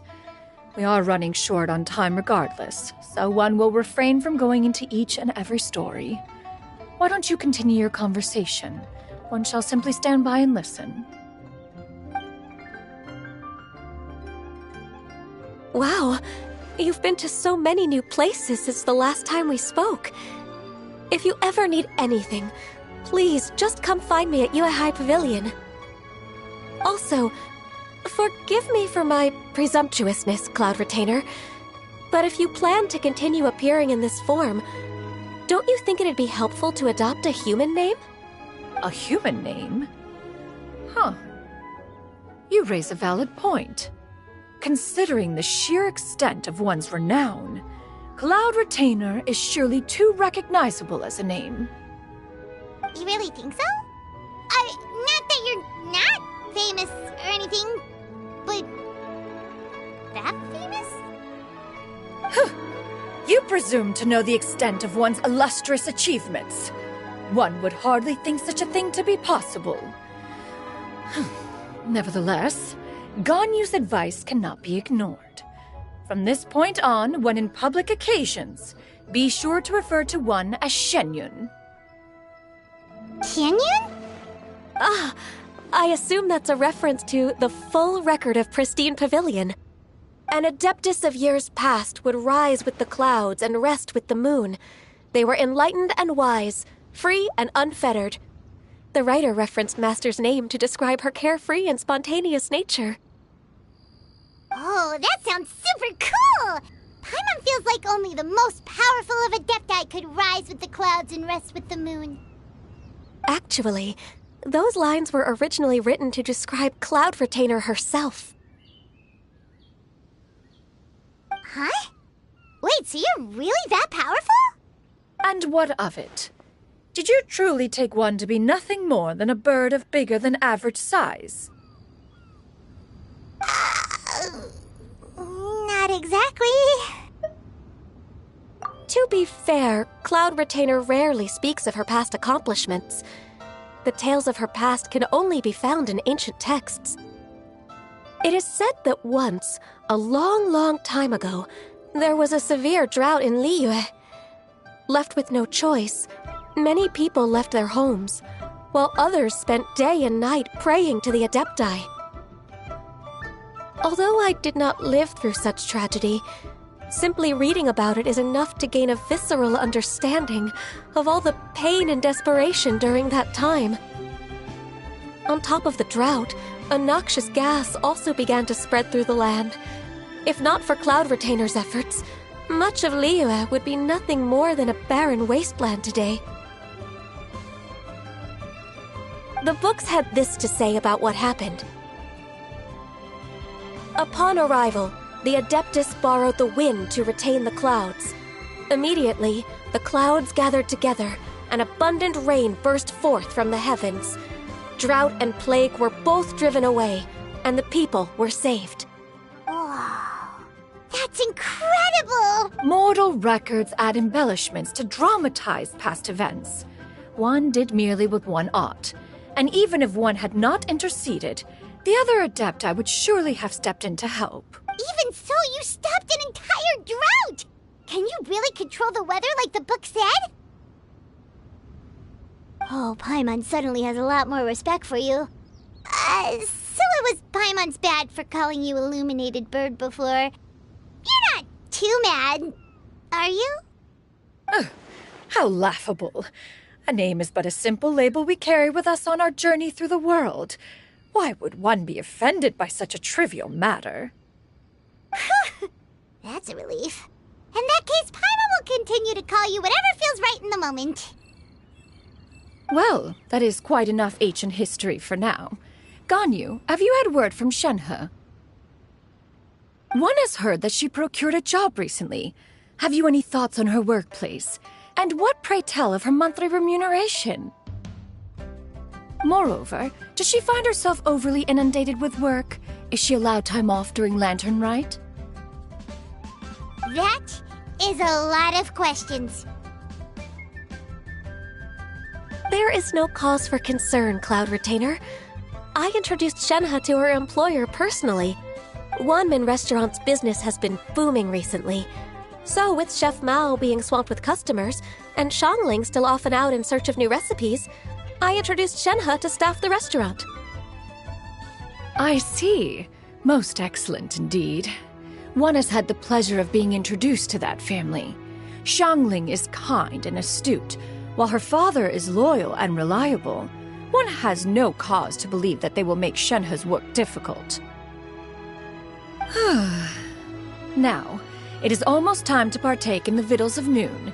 One shall visit Wanmin Restaurant in person and see how Shenhe is doing. Huh? But didn't you just say that you had something important to do? Can that wait until after we've eaten? You may return to your work, Ganyu. One shall see to this matter on one's own. There will be many an occasion to dine together in the future. One is certain the opportunity shall present itself most readily. Of course, Cloud Retainer. Please take care. Traveler, Paimon, I'll see you some other time. See you around, Ganyu!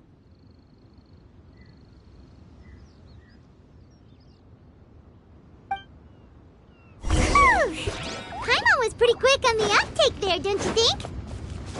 As soon as you mentioned important business to attend to, Paimon realized that you were just looking to cut the conversation short and not take too much of Ganyu's time. Is Paimon right? No, in fact, it was not an excuse. One is indeed visiting Liyue Harbor for an important purpose. Wait, for real? The moment is not yet upon us. Still, the truth will be revealed to you in time. Huh. She really seems to be playing up the whole mysterious Adeptus thing right now. Is it because we just heard that cool story about her powers?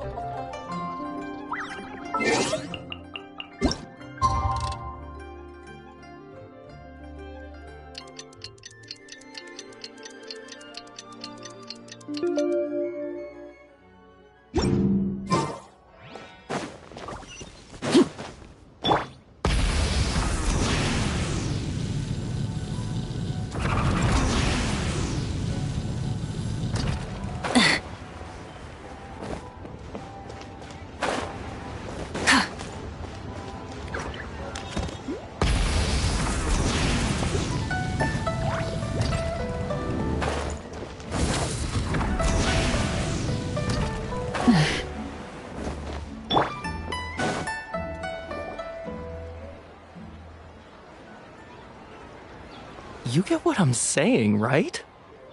Yeah, how can I not? Not even fine food is enough to distract from the presence of a fine lady, eh? Oh, I'm far more interested in getting her details than ordering any dishes. Hey, how about you ask her? You do it! No. I think you should. Wait, she's coming. What can I get for you today?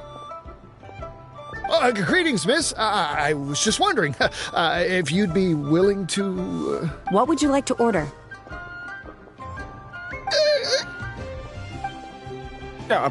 2 servings of Mora meat to go. Good chat. Bye.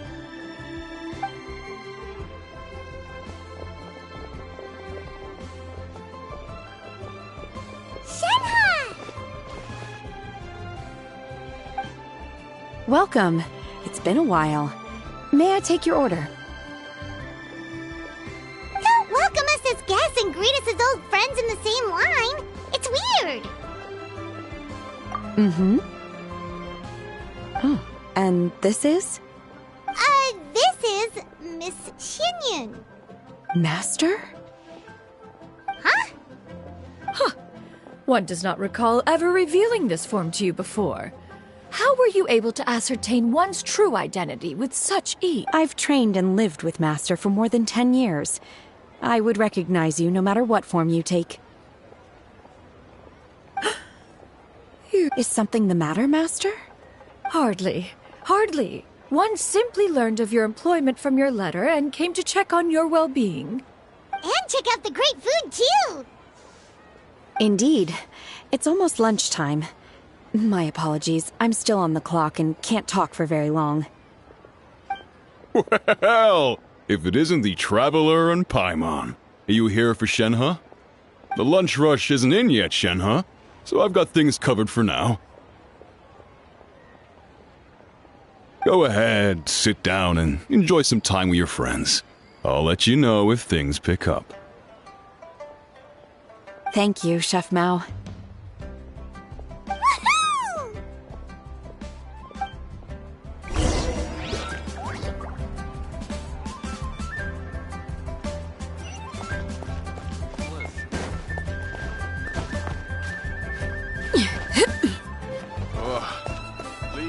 Must have iron stomachs. It is just as one expected. The owner of Wanmin Restaurant is indeed a most reasonable and accommodating human.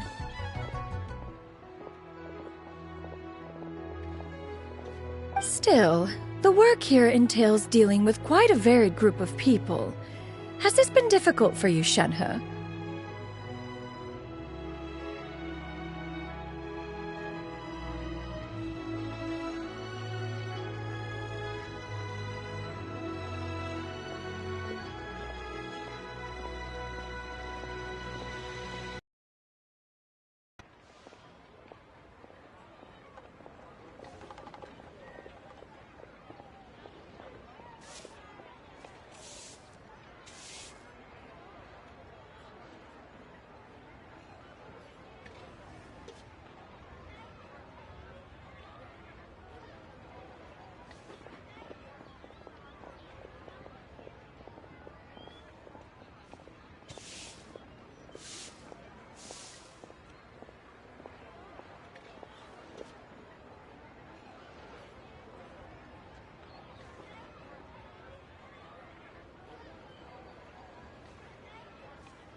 It's been manageable so far.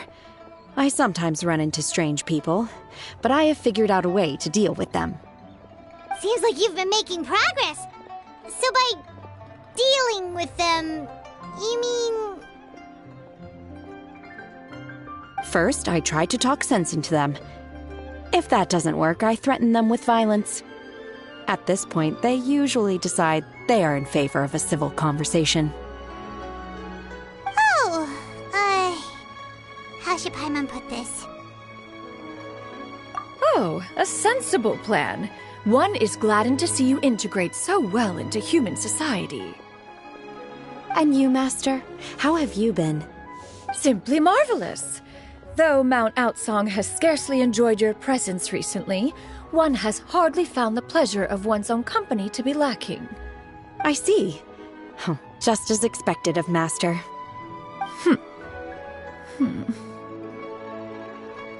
I have missed Master quite a bit too. Even though work has been busy lately, I've already had a conversation with Chef Mao about taking some time off soon to visit Master.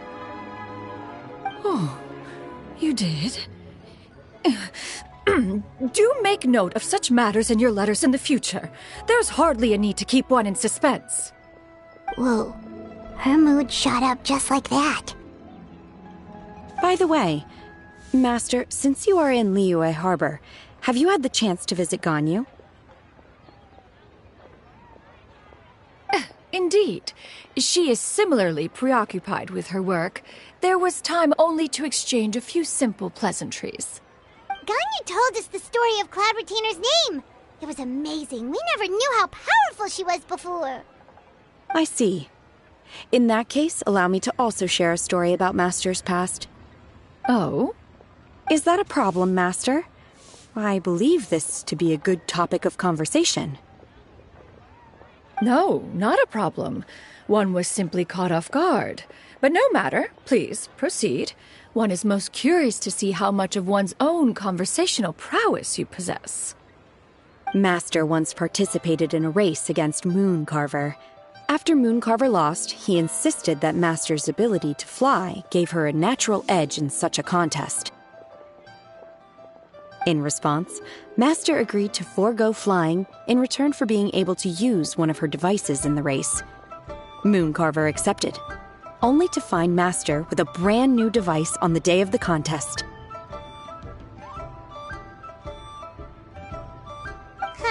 What kind of device was it? It was a mechanical vehicle made out of iron. What was it called again?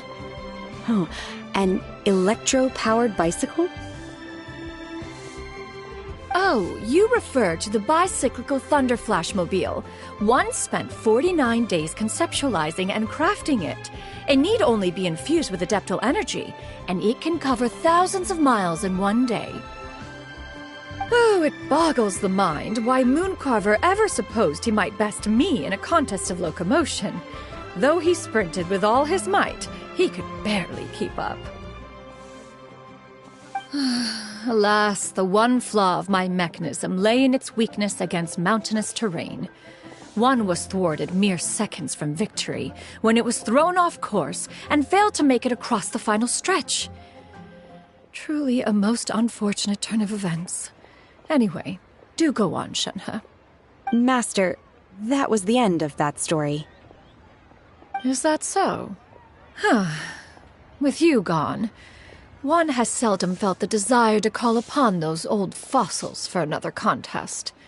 What is a... Have you been lonely, Master? Lonely? At one's age, entire human generations come and go in the blink of an eye.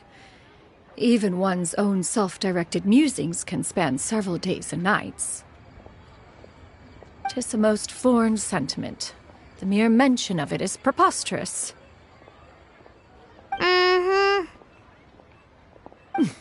What is the reason for that look upon your face?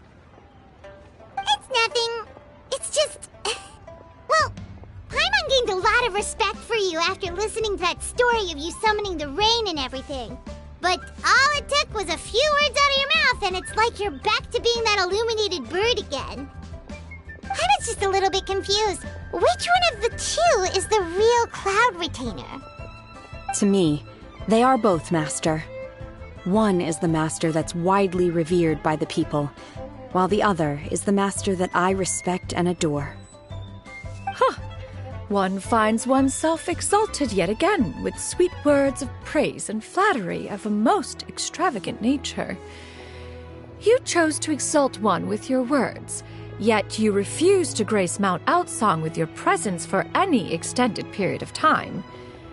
This is not to say that your words paint an inaccurate picture. One has always lived by a single ideal. Eschew all action and abide by no rule.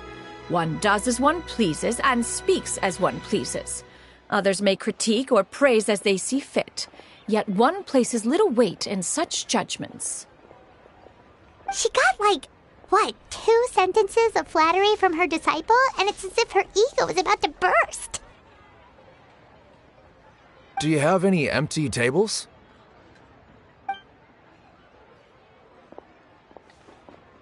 Hey there, could we get another fish stew?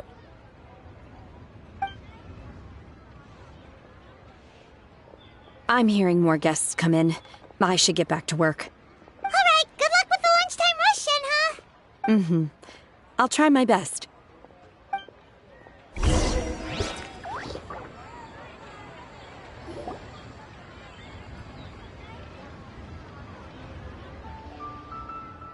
So much yummy food! Paimon's gonna feast!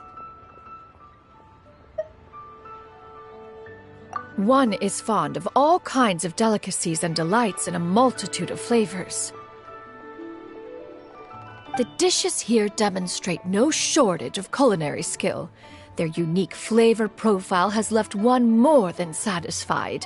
In fact, one has been struck by quite the fit of inspiration. One has already begun to conceptualize the next generation of supreme cuisine machines. Everything's so tasty! A bit too hot at times, but still super tasty. Oh, I'm sorry, miss, but our tables are full. Shall we try somewhere else, Granny? But it smells so delightful. Can we really not eat here? My poor legs can't go on for much longer. Well, you could always check with some of the other guests and see if anyone's happy to share a table. Okay, I'll ask around.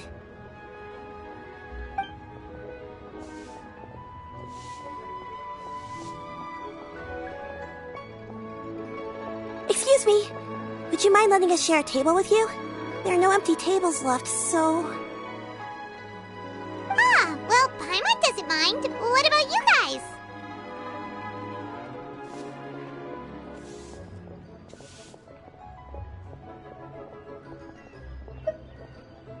Great!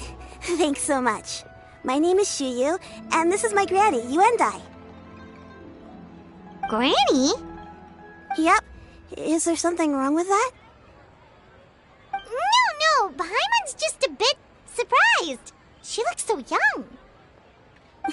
Yeah, a lot of people compliment Granny on her youthful looks, but she's actually much older than she appears.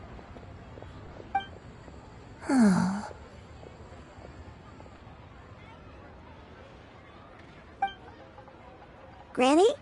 Why don't you take a seat? Come on, it's not polite to stare. Huh. Have we met before? No. 'Tis a fated meeting, then. Please, take a seat. What would you like to eat, Granny? I can order for you. I want braised earthworms. They always pop up out of the ground after a rainstorm. No, not this again. Granny, there's no braised earthworms on the menu. Braised earthworms? Well, that sounds weird. Do people actually eat that? Right, that's what Paimon was thinking too. Need any help? Help? Oh, do you mean with Granny? Thanks, that's nice of you to offer. Granny has pretty bad dementia, so her memory's getting worse all the time. She's always saying things that sound kinda confusing. Actually, her memory's been bad ever since I was little. But it's gotten so bad lately that I even have to remind her who I am every morning. They died young. It's just me and Granny now. Oh, but it's okay. Don't feel bad. Granny loves me a lot, and I love her a lot too. Sure, it's hard at times, but you just gotta make the best of the life you've got. Wow, you're really tough for your age, kid. You're too kind. And me? Oh, what about me? You're tough too, Granny. Plus, you're really gentle, and you're always there for me. Yes, and it's hardly as if I forget everything. I still remember the important things. Wait, what was that really important thing again? Ah, I remember now. It was a dream. I had a dream where everything was dark. Someone was standing in front of me. She told me to come and find her, and that once I'd found her, I would be free. Huh? That sounds super important. But how come you've never told me about it before? It was just a dream, so I forgot about it. But I'm in a good mood now, and somehow I remembered it again. You know, I believe I've had this dream a great many times. But just how many times have I had it? Now that I do not remember. Wait, so you have a reoccurring dream where someone's talking to you? That sounds spooky. Oh, does that mean you're possessed? Unlikely. Her eyes are clear and her breathing remains calm and level. One sees no signs of possession. Are you sure? Who do you take me for? Is one not an adept? Am I not an expert? You're right. Paimon almost forgot you're the expert. In that case, do you still remember what the person in your dreams looked like, Granny? Not anymore. Although, I have a sense that she looked rather like me. But not as I am now. My younger self. A younger version of Granny? This is just getting weirder and weirder. What is going on here? As one said, fate must have brought us together. You may leave the situation to me. Are you sure? So, what are your names?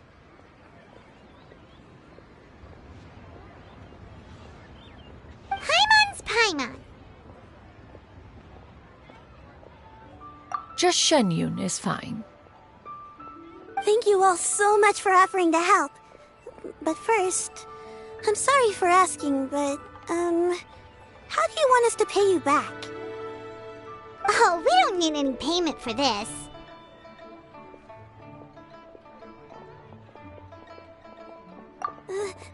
Thank you so much. You're welcome. But Miss Shenyun, what exactly can we do to help out this Granny? All we have to go off is that dream. Where do we start? That is elementary. Since her dreams portray her younger self, then we shall retrace the steps of her youth. Once we have revisited those places, her memories will likely return. Sounds like a plan. So, Granny, do you remember which places you went to when you were young? Why, of course I do. The heavens above, the earth below, the wispy clouds, and the emerald mountain streams. Okay, taking that as a no. I might have an idea. Once, when I was really little, my dad told me that Granny used to be a martial artist heroine who saved loads of people from a disaster. If it's true, then maybe they wrote about it in the history books or something. A martial arts heroine? Oh! Shinto knows tons about Liyue's chivalric traditions. If anyone knows about the heroes of the past, it's him. Let's go find him at the Feiyun Commerce Guild.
Are you leaving already? But I'm still hungry.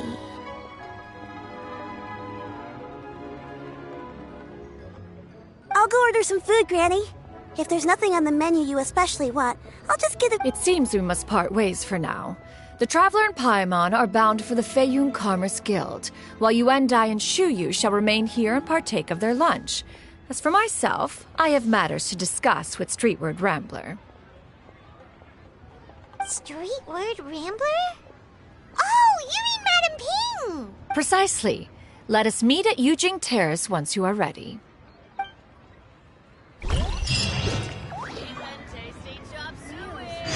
Everyone, please eat to your heart's content. Today is my...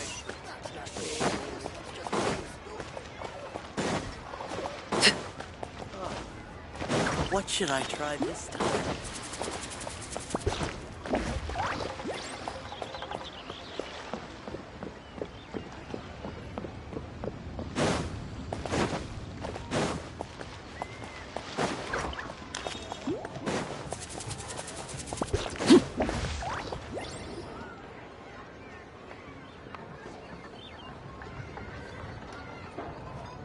Huh. It's you two. What brings you here? Shincho! Great, we found you! We wanted to ask you about something.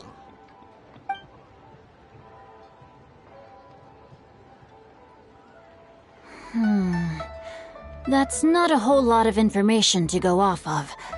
I don't know if I can say for sure. I can't pinpoint her identity from your description alone, but considering her age, I am reminded of a nameless heroine who's been featured in various chivalric novels. Nameless heroine? That's right. The novels often speak of a great drought from 50 years ago. As the people suffered, a nameless heroine appeared and began to clear away evil spirits and bandit camps. All they knew was that she always acted alone. Later, though, she supposedly fell in love with a similarly noble-minded exorcist from Mount Tianheng.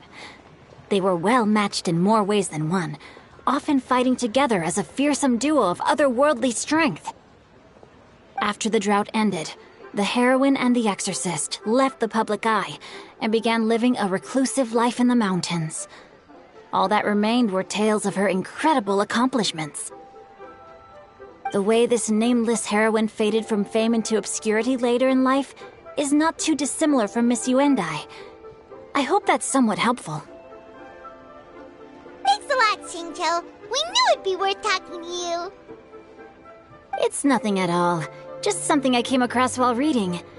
I did do a bit of extra research on her story, but it was just out of personal curiosity. Well, Paimon still thinks that's super cool.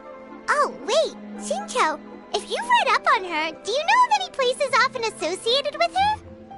Let me think. In the novels, the nameless heroine always appeared near one of 3 places. Wangshu Inn, the area just north of Jueyun Karst, and Qingyun Peak.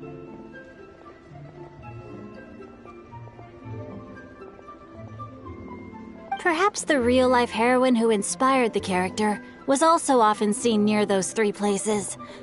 That would explain why those locations appear in the various novels written about her. You're welcome. To be honest, I found some parts of the story confusing when I first came across it. If Miss Yuendai was indeed the original inspiration for the character, she may just be able to help me put the pieces together. It's rare for a chivalric hero to fade into obscurity during their lifetime, even after retiring from the public eye. But no one ever saw or heard from the nameless heroine again. There were even rumors that she became extremely ill. I've never understood why someone would go to such lengths to erase themselves from public memory. It's almost as if she was trying to hide from something. There's probably far more to the story than what's been written. We'll be sure to tell you if we manage to uncover the truth. That's a deal. Perhaps, behind the truth of it all, there lies a story more fantastical than any work of fiction.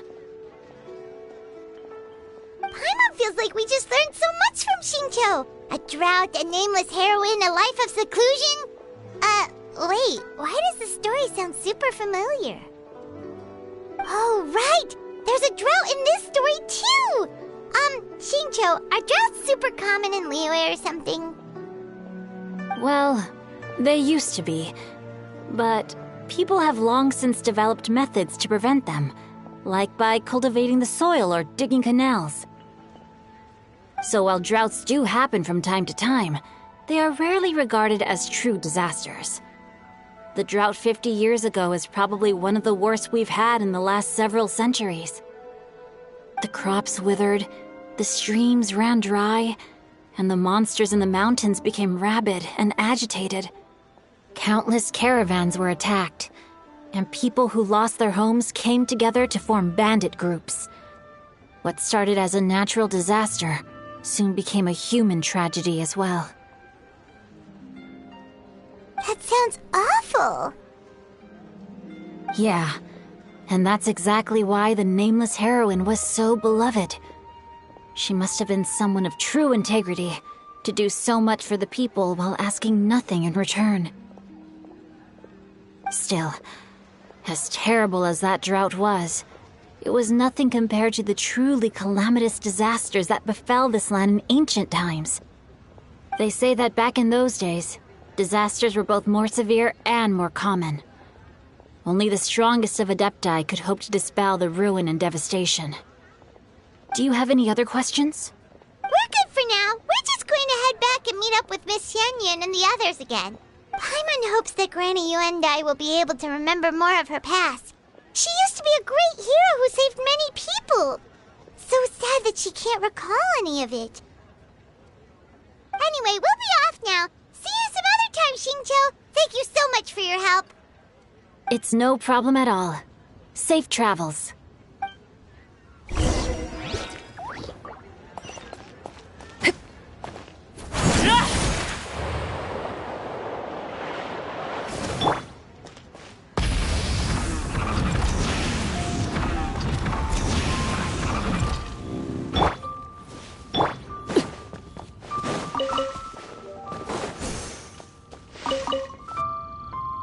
I have recorded the tune that you requested. I hope it will be of help to you. Oh, thank you.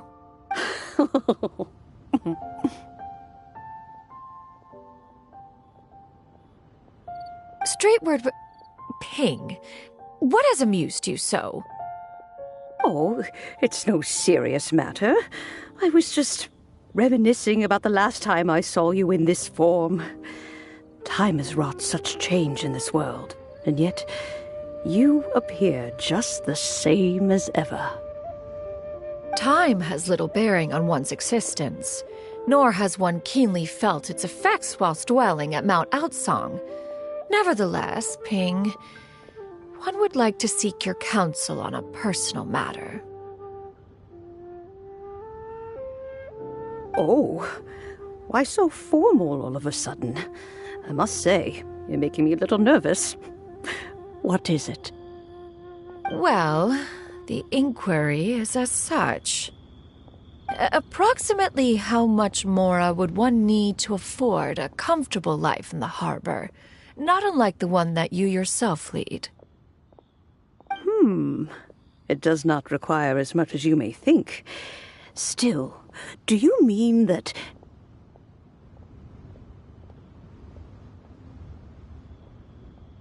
Cloud Retainer, Madam Ping! What are you two talking about? Nothing save for some trivial matters. Have you unearthed any useful details? Xingqiu has a theory, but let's save it for when Chuyu and Miss Yuendai have joined up with us again.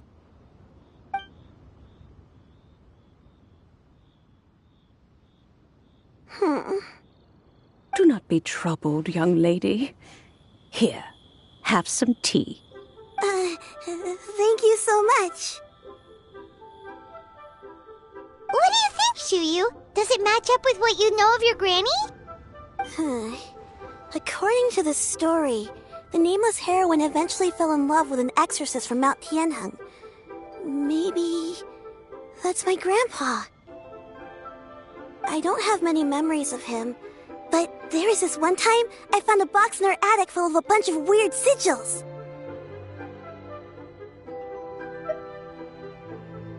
I think so too. Granny might remember something once she's returned to a familiar place. What marvelous tea. I can taste the dew's sweetness in this cup. It's as if I was taking a stroll in the mountains, thoroughly one with nature and at peace. Is that so? Then please drink as much as you like. There's no need to hurry. At our age, it's always nice to slow down and take the time to appreciate pleasant conversation among friends. Thank you. Okay, since we have the time, can I ask you something? Sure thing. What would you like to know? I have a secret I want to tell you. Let's go talk over there. Please be mindful of your personal safety. This is a peaceful neighborhood.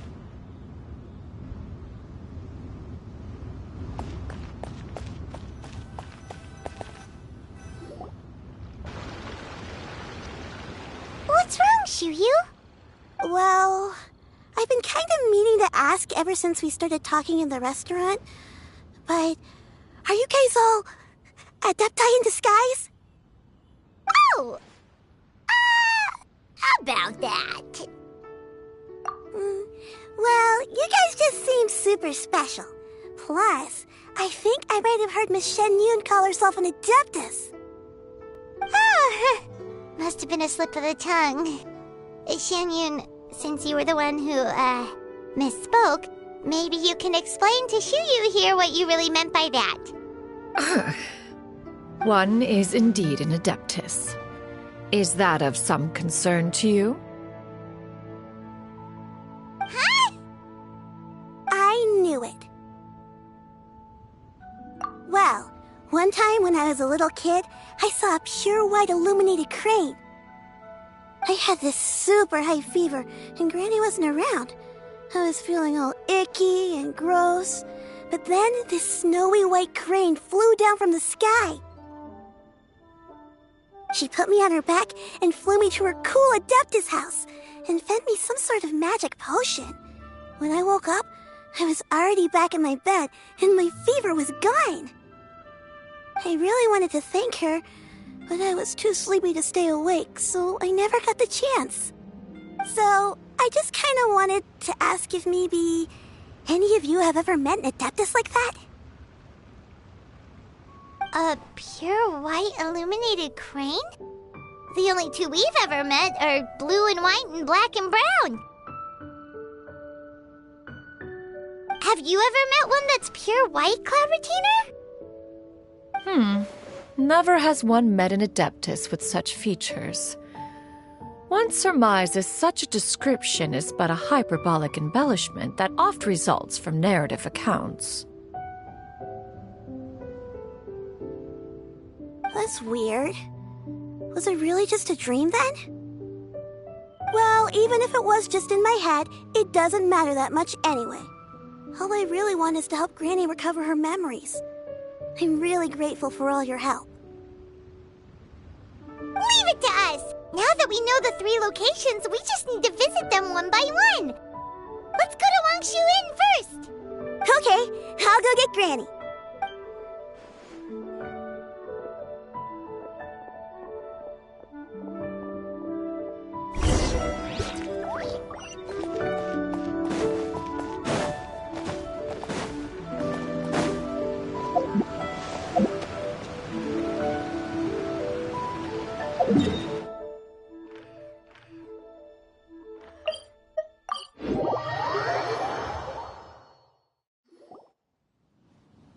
Wangshu Inn.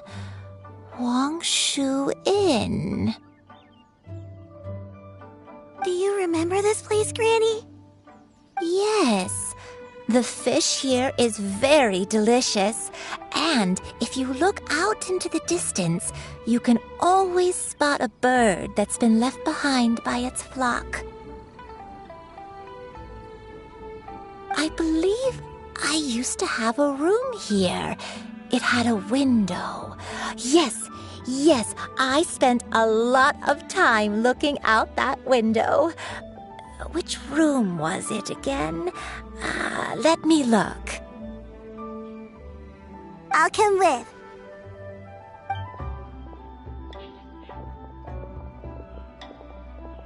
Paimon's still having some trouble understanding what she's talking about, but if she's so familiar with this place, that must mean she lived here, right? Wait, huh?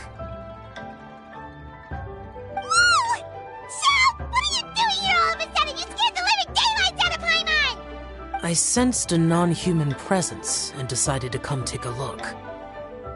If you're here, then there's likely no trouble afoot.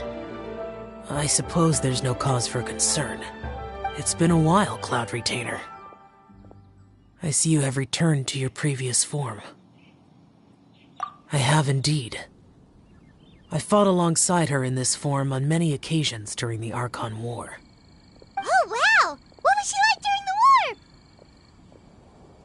Oh, wait, let Paimon take a guess. Was it anything like this?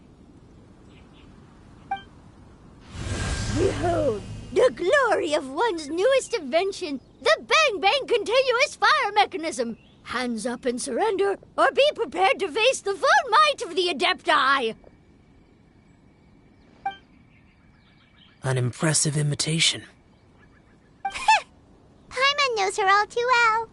Even so, Cloud Retainer was not always as ostentatious as you describe. You may be unaware, but her talent with Adepti sigils is just as formidable as her skill in mechanics. The Archon War reached its peak after Guizhong's death. The Cloud Retainer who fought beside me in those devastating battles was taciturn and solemn, only speaking when she had to activate her sigils. A Cloud Retainer who barely talks? Paimon can't picture it. But what happened after that? If you were so powerful in your human form, why did you decide to take up your bird form again?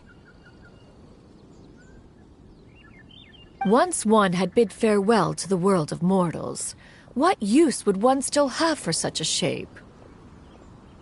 When dwelling between mountain and forest, away from the struggles and troubles of the mortal world, a mortal form is hardly the most fitting of choices.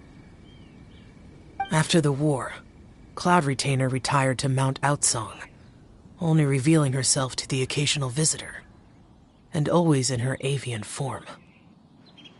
Although I do believe there was an occasion some 30-odd years ago when she decided to don her human form.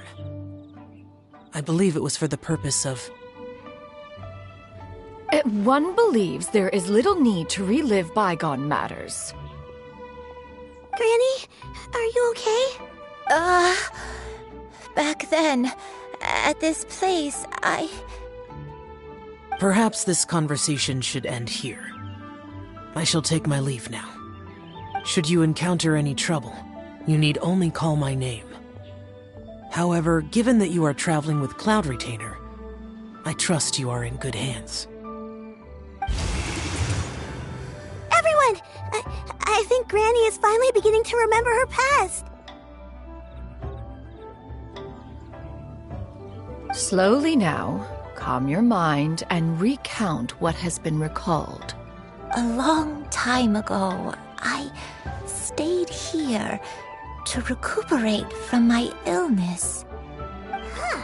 So what Shinto said was true! You did fall ill! Was that why you went into hiding? I don't remember. I'm very sorry, but I can't even remember the name of my illness. The only thing I can remember is that it took a great toll on me, and there was no cure for it. I was confined to my room in Wangshu Inn, where I spent many days unconscious. I'd come to every once in a while and stare at the migrating birds outside the window. It was a solemn sight. I remember crying, but I'm not even sure I knew why. One day, I met a traveling merchant. Upon hearing of my illness, he sold me a bottle of soul-revitalizing tea pills. He told me that the pills were concocted using Adepti blood and could be used to alleviate my symptoms. Sure enough, I made a full recovery. My illness remained dormant for several decades after that. Wait, but if your illness remained dormant for several decades, are you saying that what you're going through now is just a relapse of what happened all those years ago? And it was all thanks to the pills that you managed to keep the symptoms in check? Paimon's brain kinda hurts. Do you remember anything else? I'm sorry, I don't. Oh, if only I wasn't so useless. Hey, you're not useless. You've done so much for me. Watched me grow up. Raised me. How could you say that about yourself? Oh, fret not, dear child. Granny was just a bit frustrated. That's all. The recovery of a person's memories is a gradual process. Finding pieces of one's past is always superior to not finding anything at all. Let us make... Next location. Oh, why don't we go to the area north of Dwayun Karst next? There isn't really a landmark there, so where should we start? Oh, Paimon's got it. Let's check out the houses in the area first. If she was there for any length of time, then she would have stayed somewhere, right? Oh, Paimon's really got her thinking cap on today. At this rate, we'll recover all of Granny Wendai's memories in no time.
Let me think. I feel like I've been here before. But I don't think I stayed here too long. I might have just rested here briefly before continuing on my way. Got it. That's okay. There are still plenty of other places we can check. Wait a second. If I remember correctly, I believe I brought... Ah, yes. I brought some sweet snacks with me. Go on, take some. You need to eat a lot if you want to grow big and strong. Oh, thank you. Then Paimon will help herself.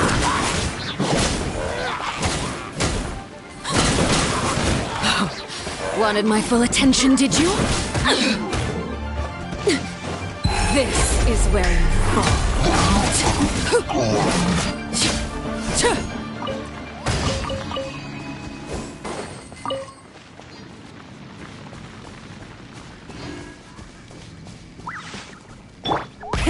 Rev the engines!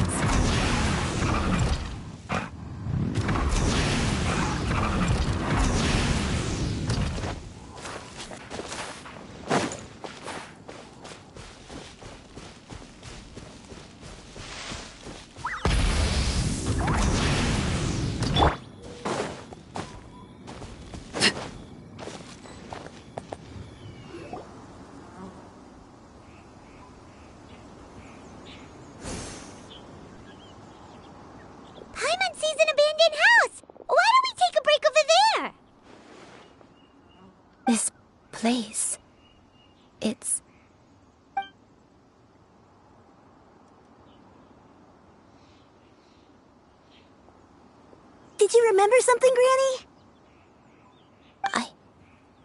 I remember.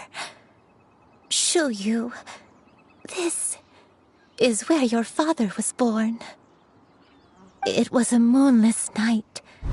I had been injured, so your grandpa was supporting me. We fled together with some being in the fog behind us in hot pursuit. I had exhausted my strength when the labor pains came on, so we took refuge in this house. Your grandpa set up a barrier outside, but neither of us knew if it could hold the monsters back. I remember that night. I remember falling to my knees, reciting a prayer over and over. I alone am the source of this sin. Punish me as you wish for forsaking my oath, but spare my innocent child. Sin? Oath? Did you do something wrong?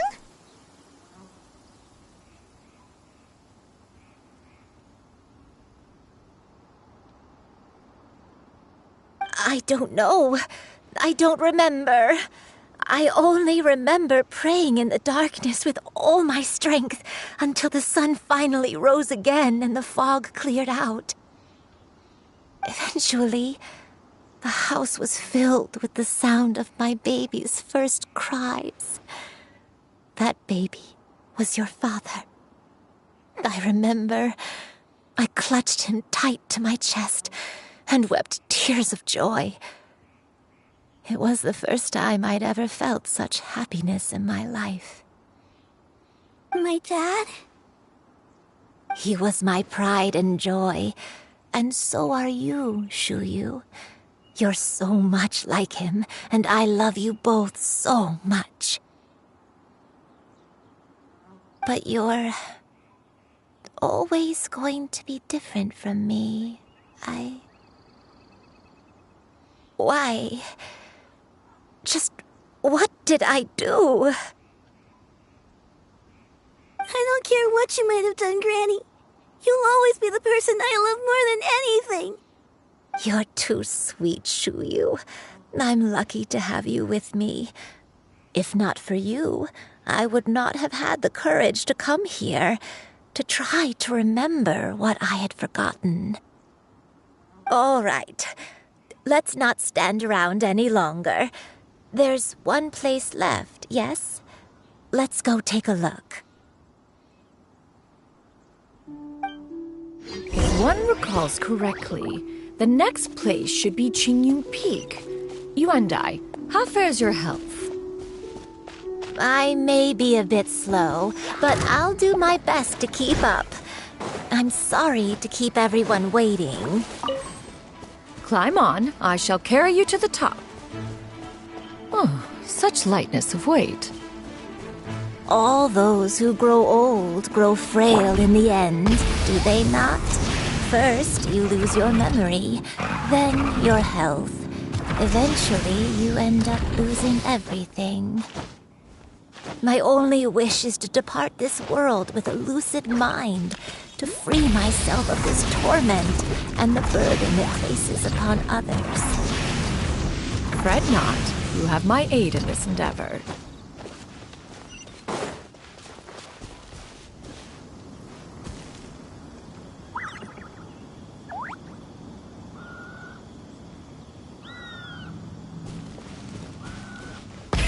Rev the engines!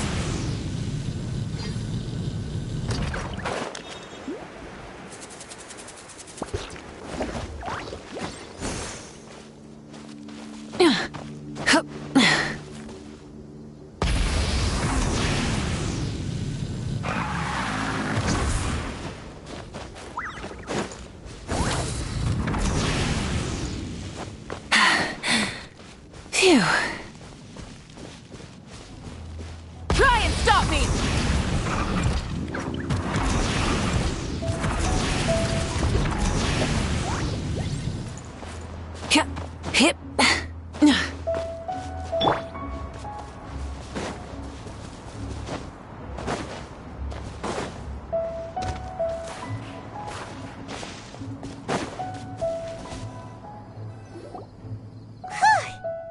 finally here.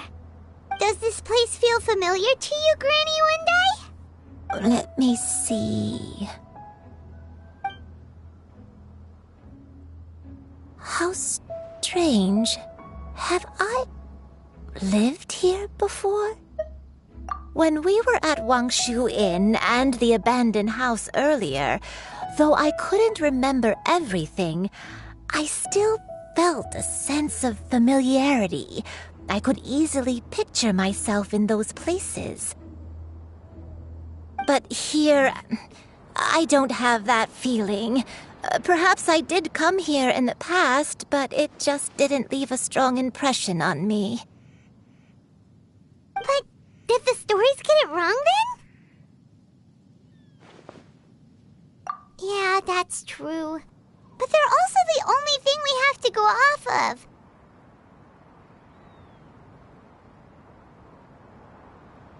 Paimon was hoping this place would jog Granny Wendai's memory just like the others. I'm sorry to disappoint you too. It's alright. We're not going to give up yet. We'll figure something else out. Just you wait. Thank you. If only I could remember. Huh? That way. What's that mountain? Oh, let Paimon look! Huh? Isn't that Mount Outsong? Looks like we've come full circle. Mount Outsong. Mount Outsong.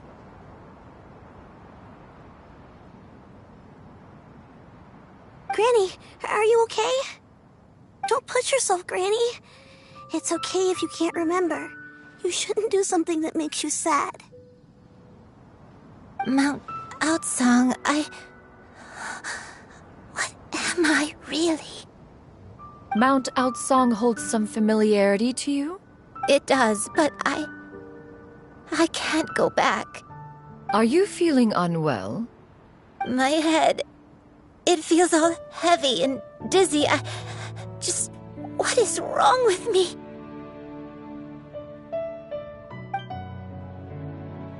Cloud, Miss Xianyun, is there anything you can do?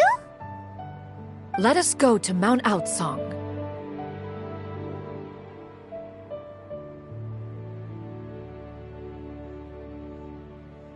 But... Fret not, all will be well. You and I, you have already given more than enough to the pursuit of this endeavor. You may leave the rest to me. I've prepared something that can aid you in suppressing the fear in your heart and restoring your lost memories. It currently resides at Mount Outsong. Wait, really? When did you do that? I never leave anything to chance. All will reveal itself when we arrive.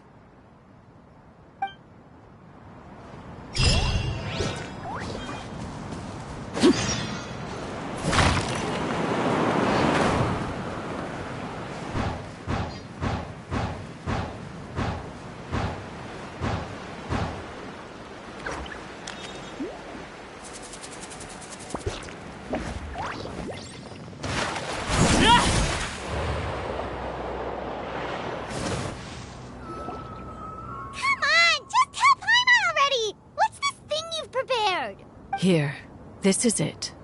Huh? But isn't this the mechanism that you were tinkering with when we first got here? Oh, is it another invention of yours? Precisely. A recent one at that. I am most pleased with the result.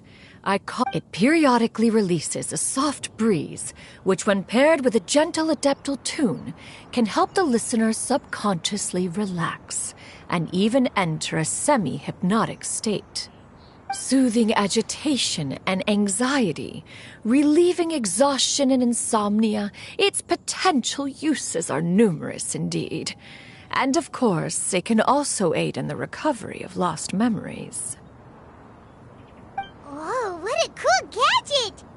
But if you had it all along, why did you keep it to yourself until just now? We could have come to Mount Outsong right off the bat and saved time on a lot of floating. How preposterous. Had Yuendai not recalled much of her past through her own efforts, the device would have nothing to draw upon. We Adepti can only help those who first resolve to help themselves. Had she lacked such determination and strength of character, one would have little to offer in way of assistance. Paimon thinks she gets it now. Hey, what's that other thing?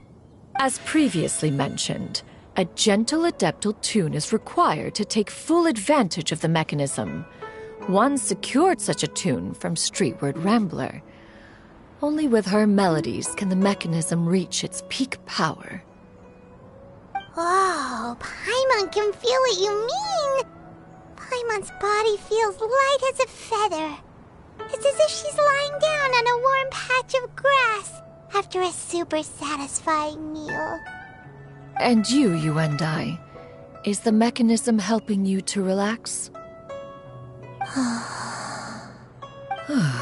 It appears she has already succumbed to the depths of reverie. Come, join one on this side.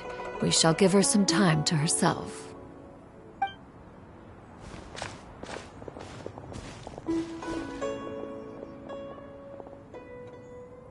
The drought is over. But why do you look like you want to cry? The potion. It's nearly run its course.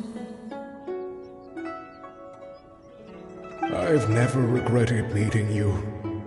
Not even for a second. Please. Please, no.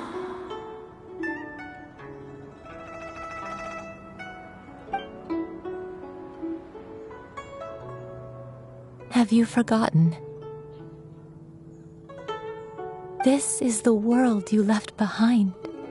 One of gentle breeze and morning dew, perfectly straddled betwixt the realms of heaven and earth.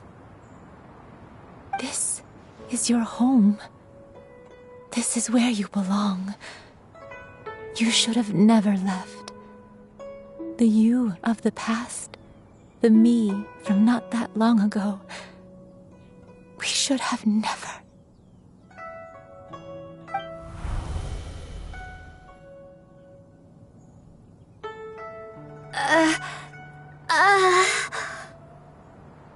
So that is the truth. No wonder this place is so familiar. Granny! Granny, are you okay? Cloud Retainer. Your memories have returned? Wait, did you just call her by her full name? Does that mean you already knew each other? Yes. I now remember everything. Granny, please don't cry. I'm here. I'm here. Oh, don't worry, my dear child. Granny is fine. I'm so sorry, everyone. You've gone to so much trouble on my behalf. It's all come back to me now. The most important thing that I had forgotten was the truth of what I once was. One can sense the guilt that now plagues your conscience. Reclaiming a truth long buried is sure to come with a myriad of complex emotions. No, it's okay. Now that I've remembered, I must face my memories head on. Shuyu, everyone, I cannot thank you enough for all your help. I'm ready to tell you my story, if you're willing to listen. Please, Granny, don't. What happened in the past doesn't matter. I love you more than anything. Nothing you say can change that. I know, dear child. My feelings for you are exactly the same. It is for this reason that you deserve to know the truth. Some time ago, I made a terrible mistake. Is this the sin that you mentioned in Joyun Karst? What happened?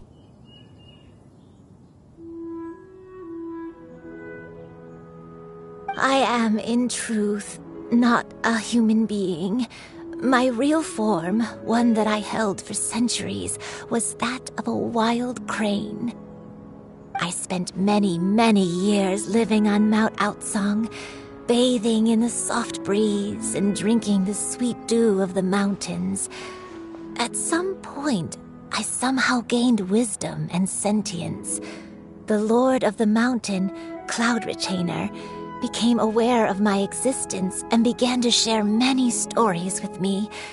She even passed on the secret of cultivation to me. Though she never took me on as a formal disciple, I always saw her as my master. Whenever she took out her tools to work on mechanisms or new inventions, I would also stand next to her and watch. I even contemplated completing my training and becoming an adeptus in my own right. I followed her teachings, and time gradually passed us by. Until that fateful day 50 years ago. 50 years ago? That's right. Master regaled me with many stories of her past deeds. From them, I learned how she had saved people from a similar crisis in the past.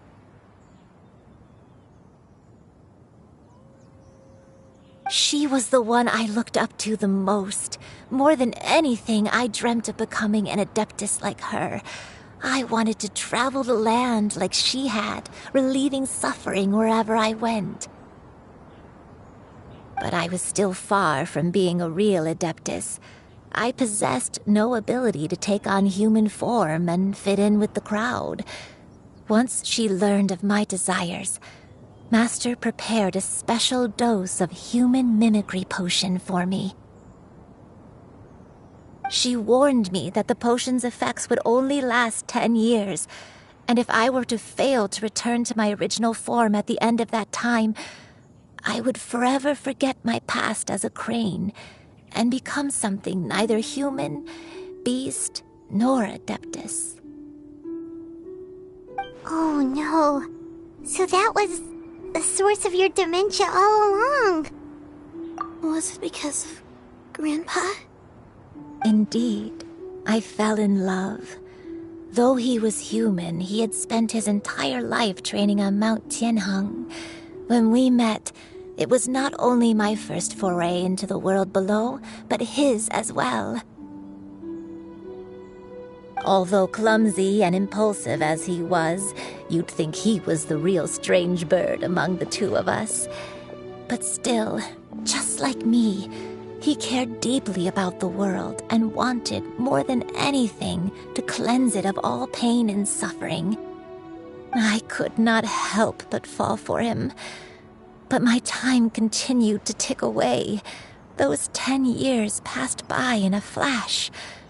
Yet I did not want to leave his side, so I... Oh no, what happened next? I committed an offense. I wanted to stay with him, even if it meant living a life full of pain and suffering, even if it meant that I would eventually turn into a monstrosity. I knew I had betrayed Master's hopes, but I was too ashamed to face her. So I wrote her a long letter instead and asked someone to leave it outside her abode.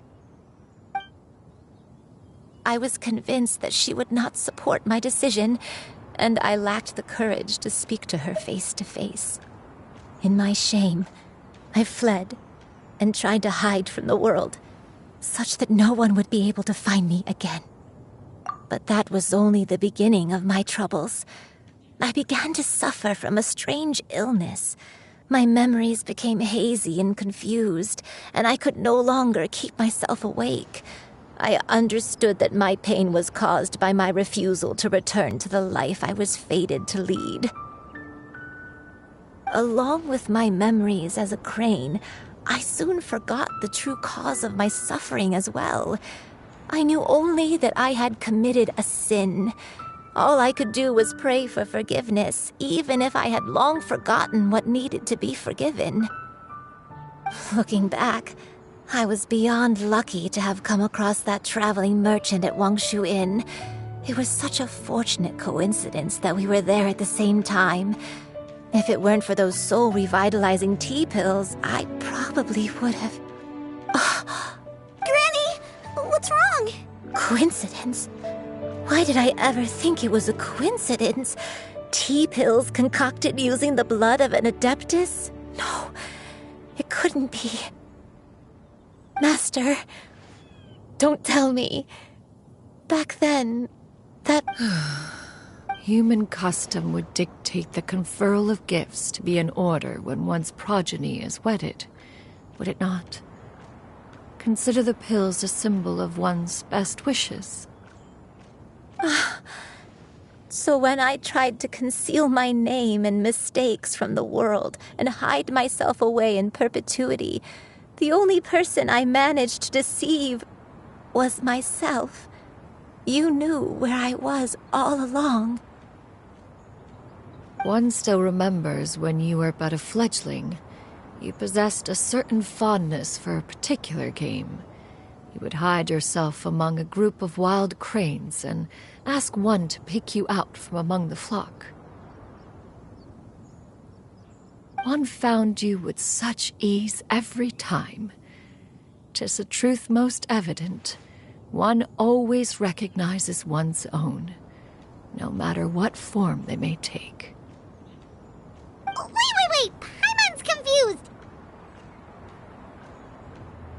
So, Cloud Retainer, you found Yuendai again? But how? When? And what happened after that? Perhaps it is now time for one to recount the rest of the tale.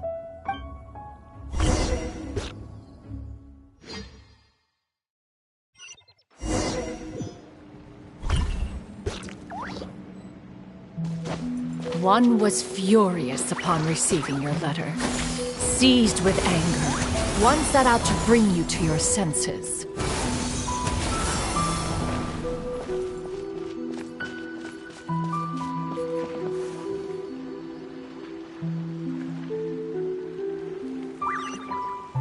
Yeah!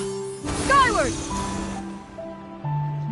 In truth, one had more than a few misgivings about your chosen partner. As an exorcist, his talent was lacking. One could hardly say his skill with sigils was any better. But soon, one came to appreciate the devotion he bestowed upon you during your illness. He never uttered a complaint and rarely left your side. Unwilling to begrudge someone of such character, one decided to overlook his aforementioned deficiencies, glaring though they may have been. Wishing to grant you a life without regrets, one gathered many divine ingredients and used one's own blood to create a form of medicine. Though imperfect, it managed to suppress the more dire effects of your illness. As for how to deliver the medicine, after much contemplation, one eventually decided to perform the deed oneself. One took great care to alter one's features and select the appropriate attire. Only after meticulous scrutiny did one finally set out for Wangshu Inn. As one expected, you were most ignorant of one's true identity. You showed not even the slightest inkling of recognition. One was quite torn. Should one have celebrated the success of one's disguise, or mourn the loss of your acquaintance?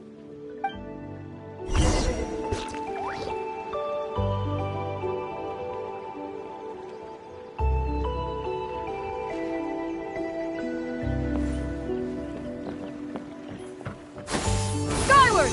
Scatter! Skyward!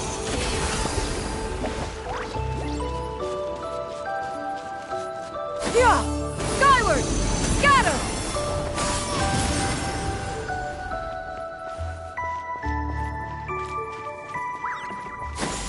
Skyward! Nevertheless, one would speak to you about another matter, if you are amenable. Even considering your loss of memory, one was simply flabbergasted that you could so easily forget the consequences of consuming medicine infused with adeptal blood. It's proclivity to attract monsters is hardly that complicated of a concept to remember.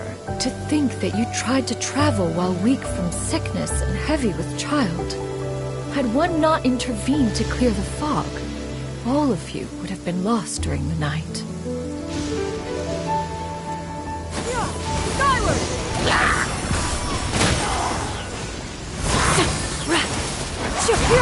Skyward!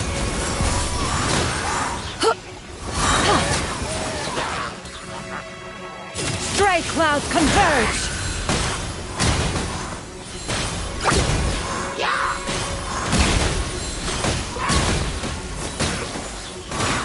Scatter! Skyward! Scatter! Seize the skies!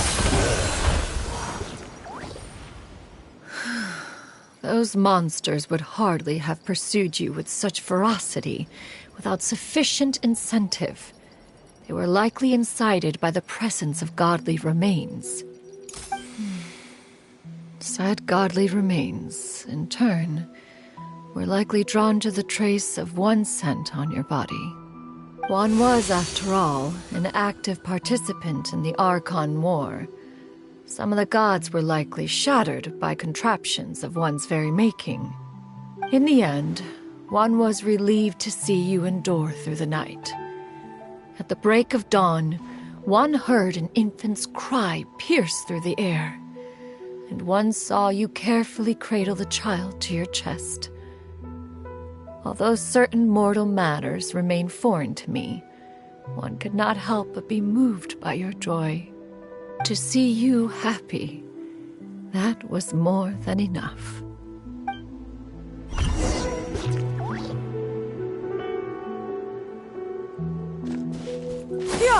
Skyward! Scatter! Now you should have a complete understanding of the events. Wait! But if that's true, then the crane who took care of me when I was sick must also be... Ah, one had almost neglected to recount the absurdities of that tale.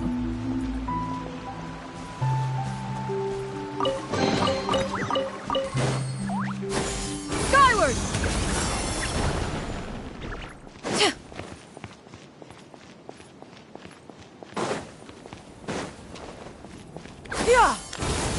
Scatter!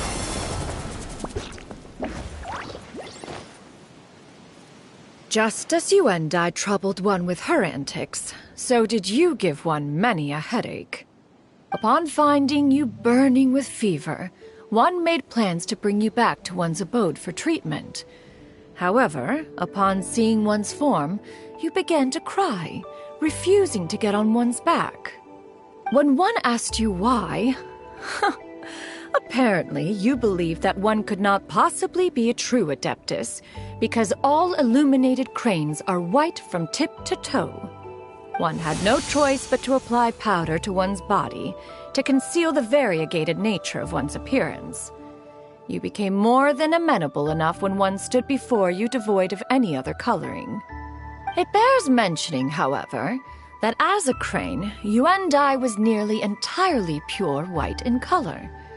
Though you had never encountered her in that form, you still recognized the essence of her being. Perhaps fate brought you two together in more ways than one.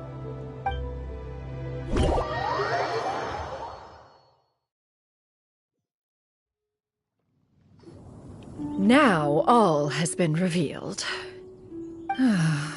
One owes you an apology, you and I.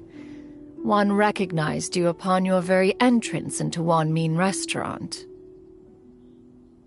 One has always viewed you as a disciple of equal standing with Ganyu and Shenhe. Indeed, one wished to bring your story to a satisfactory end with this visit to Liyue Harbor. Still, one could not reveal your identity right away. Had one simply informed you of all you had lost, all those cherished memories would merely have become the fictionalized account of another. Memories are most meaningful when recalled by those who lived through them. Would you not agree? Even if the process was painful and arduous to experience. Have you any further inquiries? Master, I must ask. If you found me all those years ago, why did you leave me be, even though you knew about my mistake? Why did you not bring me back to Mount Outsong by force? One has never regarded your action as a mistake. It was a simple choice, nothing more. When it is time for one's progeny to leave the nest, it is the responsibility of an elder to let them fly free. Yet, when your wings grows dark, just know that you always have a place to which to return. 'Tis a refuge referred to by many a name in mortal writing. Home, nest, haven. Whatever its denomination may be, its essence remains quite unchanged. One speaks, of course, of a place not unlike one's own abode. One's disciples are free to come and go as they wish, yet the door remains forever open to those who wish to return. One rather hopes you count yourself among them. Thank you. Thank you so much. You and I. One expects you too have sensed the rapid deterioration of your condition as of late. Have you not? 40 years ago, you chose a path without a future. Though one used one's own blood to provide you with a few decades of extra time, it merely delayed the inevitable. One may have extended the path, yet one was unable to alter its final destination. Even the power of an Adeptus has its limits. Had your condition continued to deteriorate, you would have forgotten your life as a human entirely. In the end, you would have turned into a creature lacking in the ability to even comprehend its own monstrousness. Fortunately, you were able to avoid that scenario by reclaiming your memories. Though one sped the process along by providing some guidance, the result is entirely a reflection of your own effort. So, what's gonna happen to Granny? One will help her reclaim her original form as a wild crane.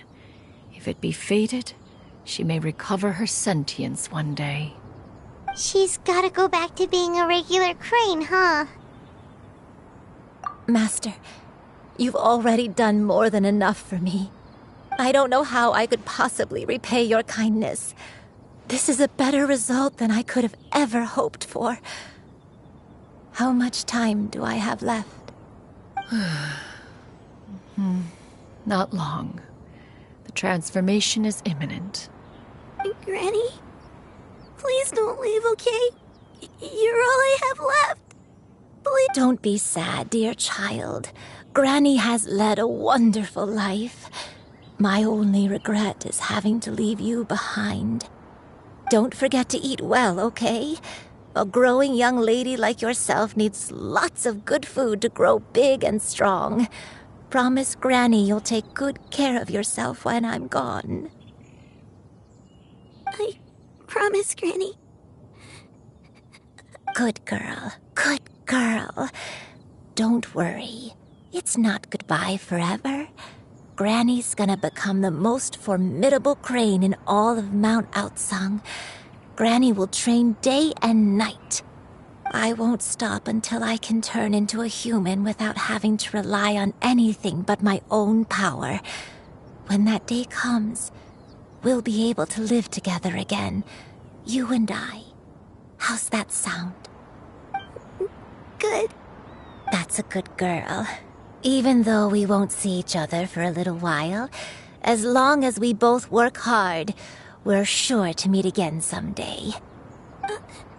I'll eat well, Granny. I promise. And I'll wait for you, no matter how long it takes. That's a good girl. Then Granny really has no more regrets. I'm so sorry, Master.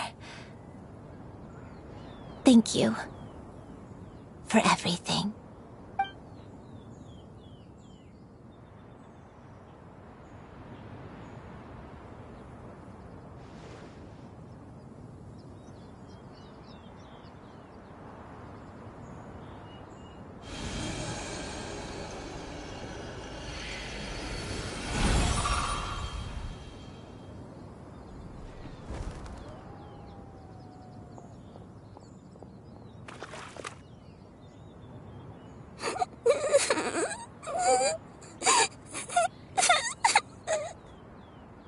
Shoo-Yu.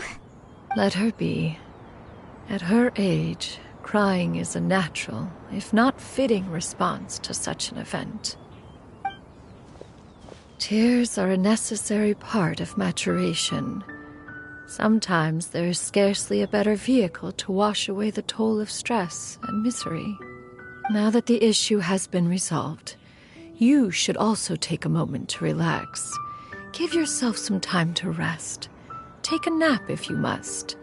One will wake you in due time.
I always believed we would see each other again, that our days of separation would finally end, and all my troubles would be behind me.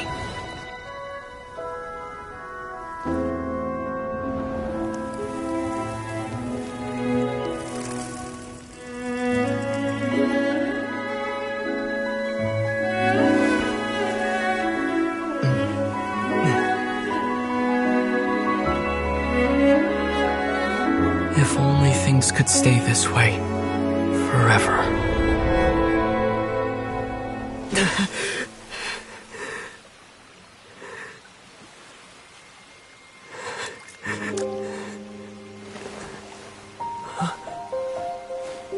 A nightmare? Curious. If you're relaxed, shouldn't your dreams be pleasant? It was a good dream. It's just... You weren't ready to wake up.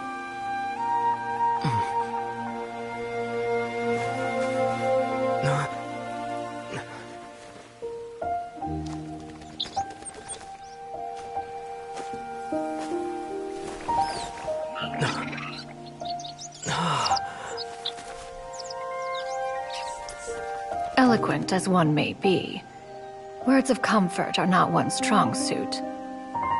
You are doing all you can. One can see your strength of will, your fearlessness in the face of danger. And so, whatever your dream may be, one believes that you shall achieve it. Of course, whenever the perils you face overwhelm you, or you become weary, one is always here for you. After all, as an elder, it is only right to look out for the young ones.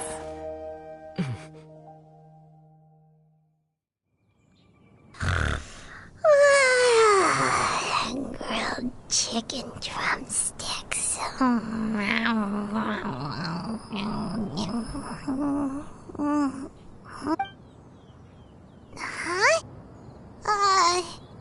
Was Paimon sleeping just now? Oh, Paimon wasn't talking to you. Paimon had a dream about eating grilled chicken drumsticks, that's all. Madam Adeptus? Oh, Shoo-Yu, you're awake. How do you feel? I feel a little better. Thanks. I know I'll see Granny again someday, so I don't feel so sad anymore.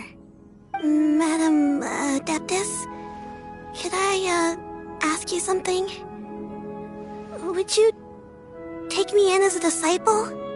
Oh, and have you reasons for this sudden interest? I know Granny thought what she did back then was wrong. She felt really bad about it. But without that mistake, I would have never been born. Even though Granny lost her memories, she never forgot to show me how much she loved me. So, I thought maybe one day I could become a cool adeptus like you and help a whole bunch of people, just like Granny wanted to do. Upon some reflection, one supposes you are no mere mortal. The fact that Yuendai's blood flows through your veins is proof enough of that. If this is what you desire, one shall make it so. Thank you so much, Madam Adeptus. No, I mean, Master. Chuyu, are you sure about this? Paimon's gonna let you in on a little secret. We've seen Cloud Retainer's 2 other disciples, and they pretty much eat nothing but bitter herbs like Genshin and violet grass. If you join them, you'll never enjoy Wanmin Restaurant's delicious cooking ever again. How utterly preposterous. One has never enforced such a rule. Every individual must find their own path to enlightenment. So long as one retains a pureness of spirit, one's dietary proclivities are quite irrelevant. Well, you say that, but Paimon's not seeing any tasty treats up here now, is she? Although Mount Outsong is rich in natural beauty, its location does preclude access to certain finer mortal comforts. That is precisely why one plans to relocate to Liyue Harbor. Shu Yu shall have the honor of becoming one's first disciple in the human world. Whoa! You're leaving Mount Outsong? One has never concerned oneself with the location of one's residence. From the very beginning, one has sought only solace and peace. Yet in the end, all of one's disciples ended up in Liyue Harbor. Ganyu, Shenhe, Yuendai. They all chose a life among the mortal world. One has reflected on this fact for many years now. One can only assume that it is due to some failing on one's part as an elder or master. A failing, perhaps, of recognizing what it was they truly wanted. One is most curious as to what aspect of Liyue Harbor could have enticed them to remain there. One could hardly offer an opinion on the matter, but perhaps some time in the harbor will prove instructive. Why are you all so silent? Paimon is, just a bit shocked, that's all. So, does this mean we can grab a meal together in Liyue Harbor sometime? One has precious little time to squander. However, if one finds oneself otherwise unoccupied, one would not be opposed to the idea. One will be assuming the identity of a human while residing in Liyue Harbor. You should take care to avoid disclosing one's true identity. Don't worry, we'll help you keep it a secret. So, when can we expect to start seeing you in the city? Perhaps in 2 days' time. One has some matters to see to before one's departure. Preparation is the key to success, after all. One plans to put up various items from one's collection for sale. The earnings should provide for a comfortable living in Liyue Harbor. One has already picked out a handsome property near Chuhu Rock. 'Tis no small purchase, but what is mortal life if not one expense after another? Seems like you've really thought of everything. Then how about we meet up in Liyue Harbor in 2 days? A sensible plan. See you then. Oh, also, why don't you take this suspensus somnium mechanism as a souvenir? Anytime you should feel ill at ease in the future, you may try quieting your mind and sitting in meditation as you listen to its melodies. It might help you find a new perspective. Awesome! Thanks, Cloud Retainer! Hey, didn't we promise Shincho that we'd tell him what we found out? Should we make a trip to the Feiyun Commerce Guild? It's totally up to you.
Full throttle!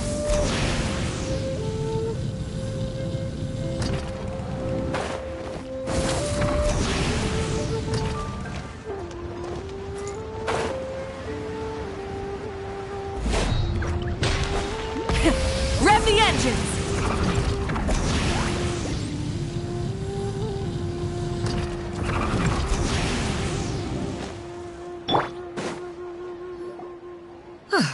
Your concerns are excessive and unfounded. This is but a simple collection of ordinary valuables. Such intense scrutiny is hardly necessary. To be quite honest, your insistence on that fact is my primary cause for concern. In what way are any of these ordinary? Every single item here could be worth more than everything I own combined. I simply can't risk shelling out that kind of mora without proper scrutiny. If I'm wrong, I would never be able to earn it back, not even if I worked every single day for the rest of my life. I have to be careful. Yes, you can never be too careful. We're here, Clow. Miss Shenyan, what are you guys arguing about?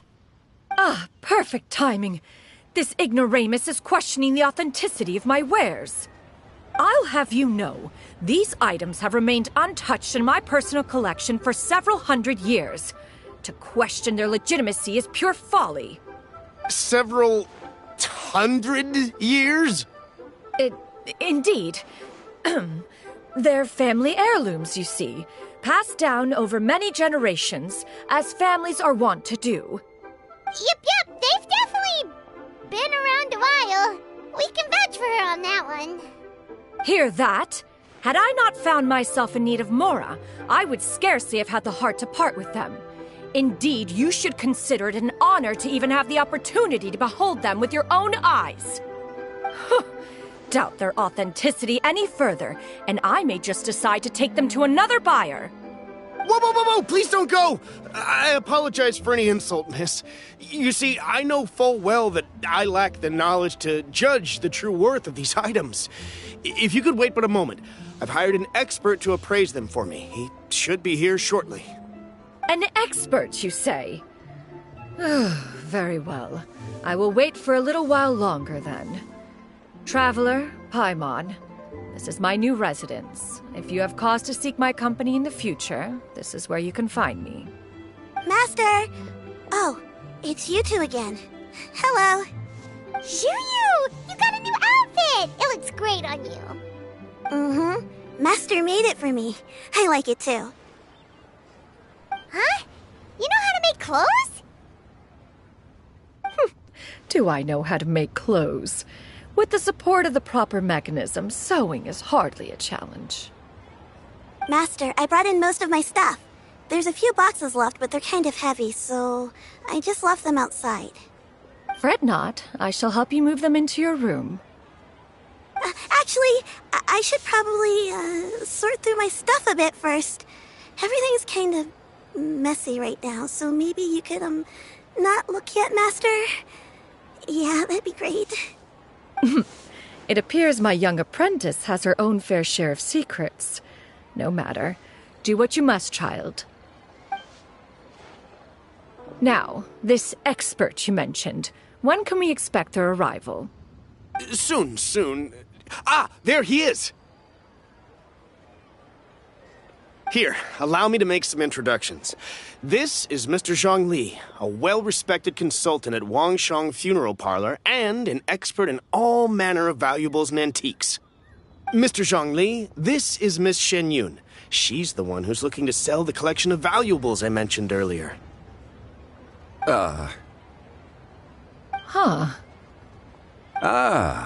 If it isn't Miss Shenyun. It has been quite some time since our last meeting. What a serendipitous reunion.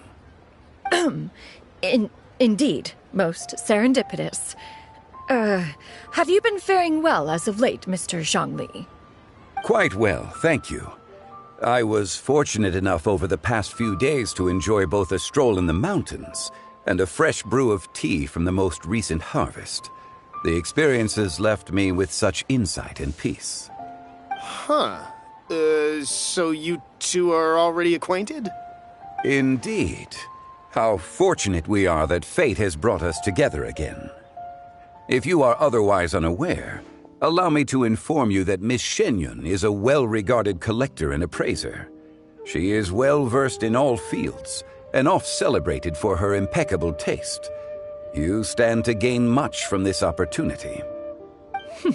You are too kind, Mr. Zhongli. True collectors pride themselves on their wealth of knowledge and eye for detail. I can say without a doubt that you are foremost in that regard. Why, you flatter me, Miss Shenyun. It would seem that you are as self-effacing as ever. Not at all, Mr. Zhongli. Not at all. While I am loath to butt into this conversation, I must ask, you two already knew each other, and you seem to have quite a cordial relationship. Can I be certain that you're not working together to swindle me? I mean, you never know. Huh! A preposterous accusation. The heavens themselves would collapse before we would conspire to do such a thing. Miss Shenyun speaks the truth. Contracts are built on honesty and trust. If that proves to be beyond your capabilities in this instance, this transaction may be taken elsewhere. Say no more. Let us depart. I jest. What fool would still harbor doubts after Mr. Zhongli himself has vouched for the goods? Miss Shenyun, wait!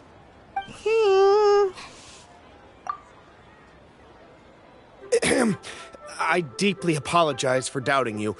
So, Mr. Zhongli, could you please give me a final verdict on the value of these items? There is no cause for concern. They are indeed rare and precious valuables. Take this mechanism, for instance.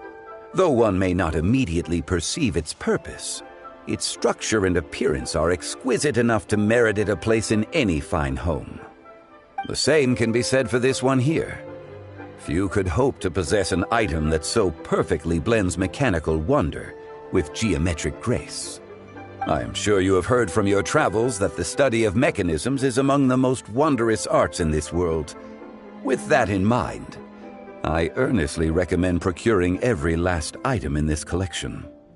All right. Since I hired you as my consultant, Mr. Zhongli, I shall, of course, trust your good opinion. Then, in that case, Miss Shenyun, I'll take the lot. However, since the final sum is quite large, how about we start with an initial deposit through the Northland Bank? The Northland Bank? Huh.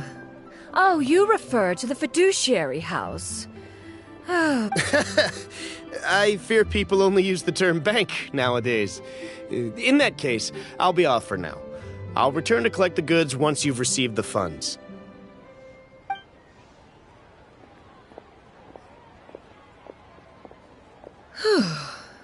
Zhongli!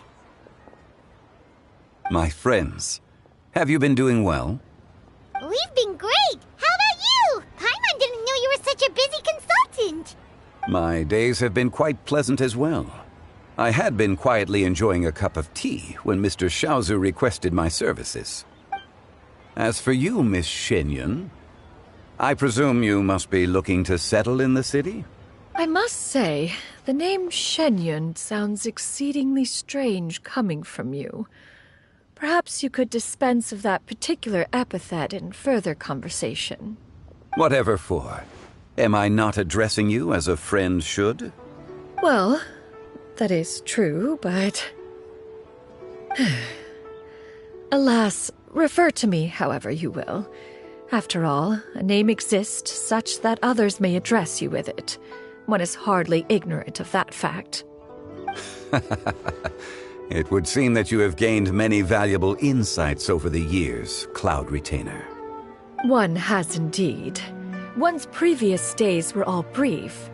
Now that one has made up one's mind to move and settle, one has gained a much better appreciation of the hubbub and commotion of the city, as well as the people's hard work and ardor. This city is much changed from how it was more than 1,000 years ago.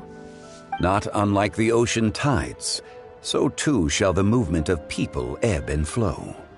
From turmoil to peace, enlightenment to aspiration. Human society possesses limitless potential. In another 1,000 years, the scene we witness here may change in ways that are impossible for either of us to imagine. Alright, that's enough reflection for one day. No need to get all sentimental on us.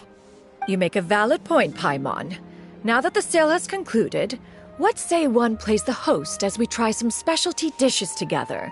One must profess great interest in trying bamboo shoot soup. Perhaps you have forgotten, Cloud Retainer, but I once tried my hand at that dish. You were at the table on that occasion, so logic dictates that you should have already tried it. Oh? What occasion was this? It was a reunion between friends several centuries ago. Alas, you must have been too preoccupied to secure yourself a portion. Or perhaps our other companions simply availed themselves of faster reflexes on that occasion. Huh! Hardly. 'Twas most certainly out of consideration for the others in attendance.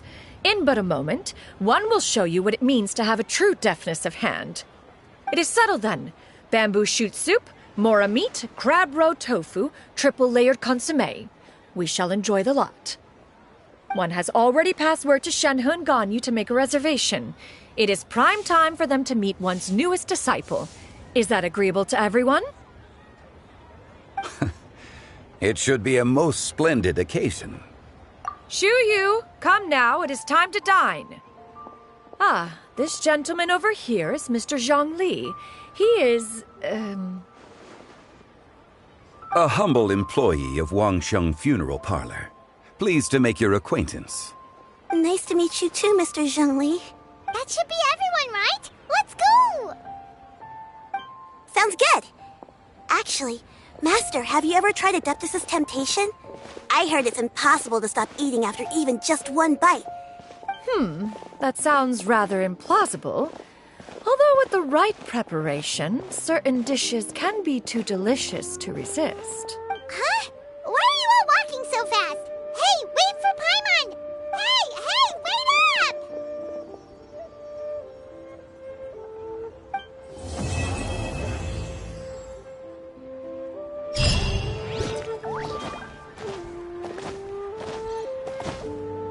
I can't believe the well got polluted.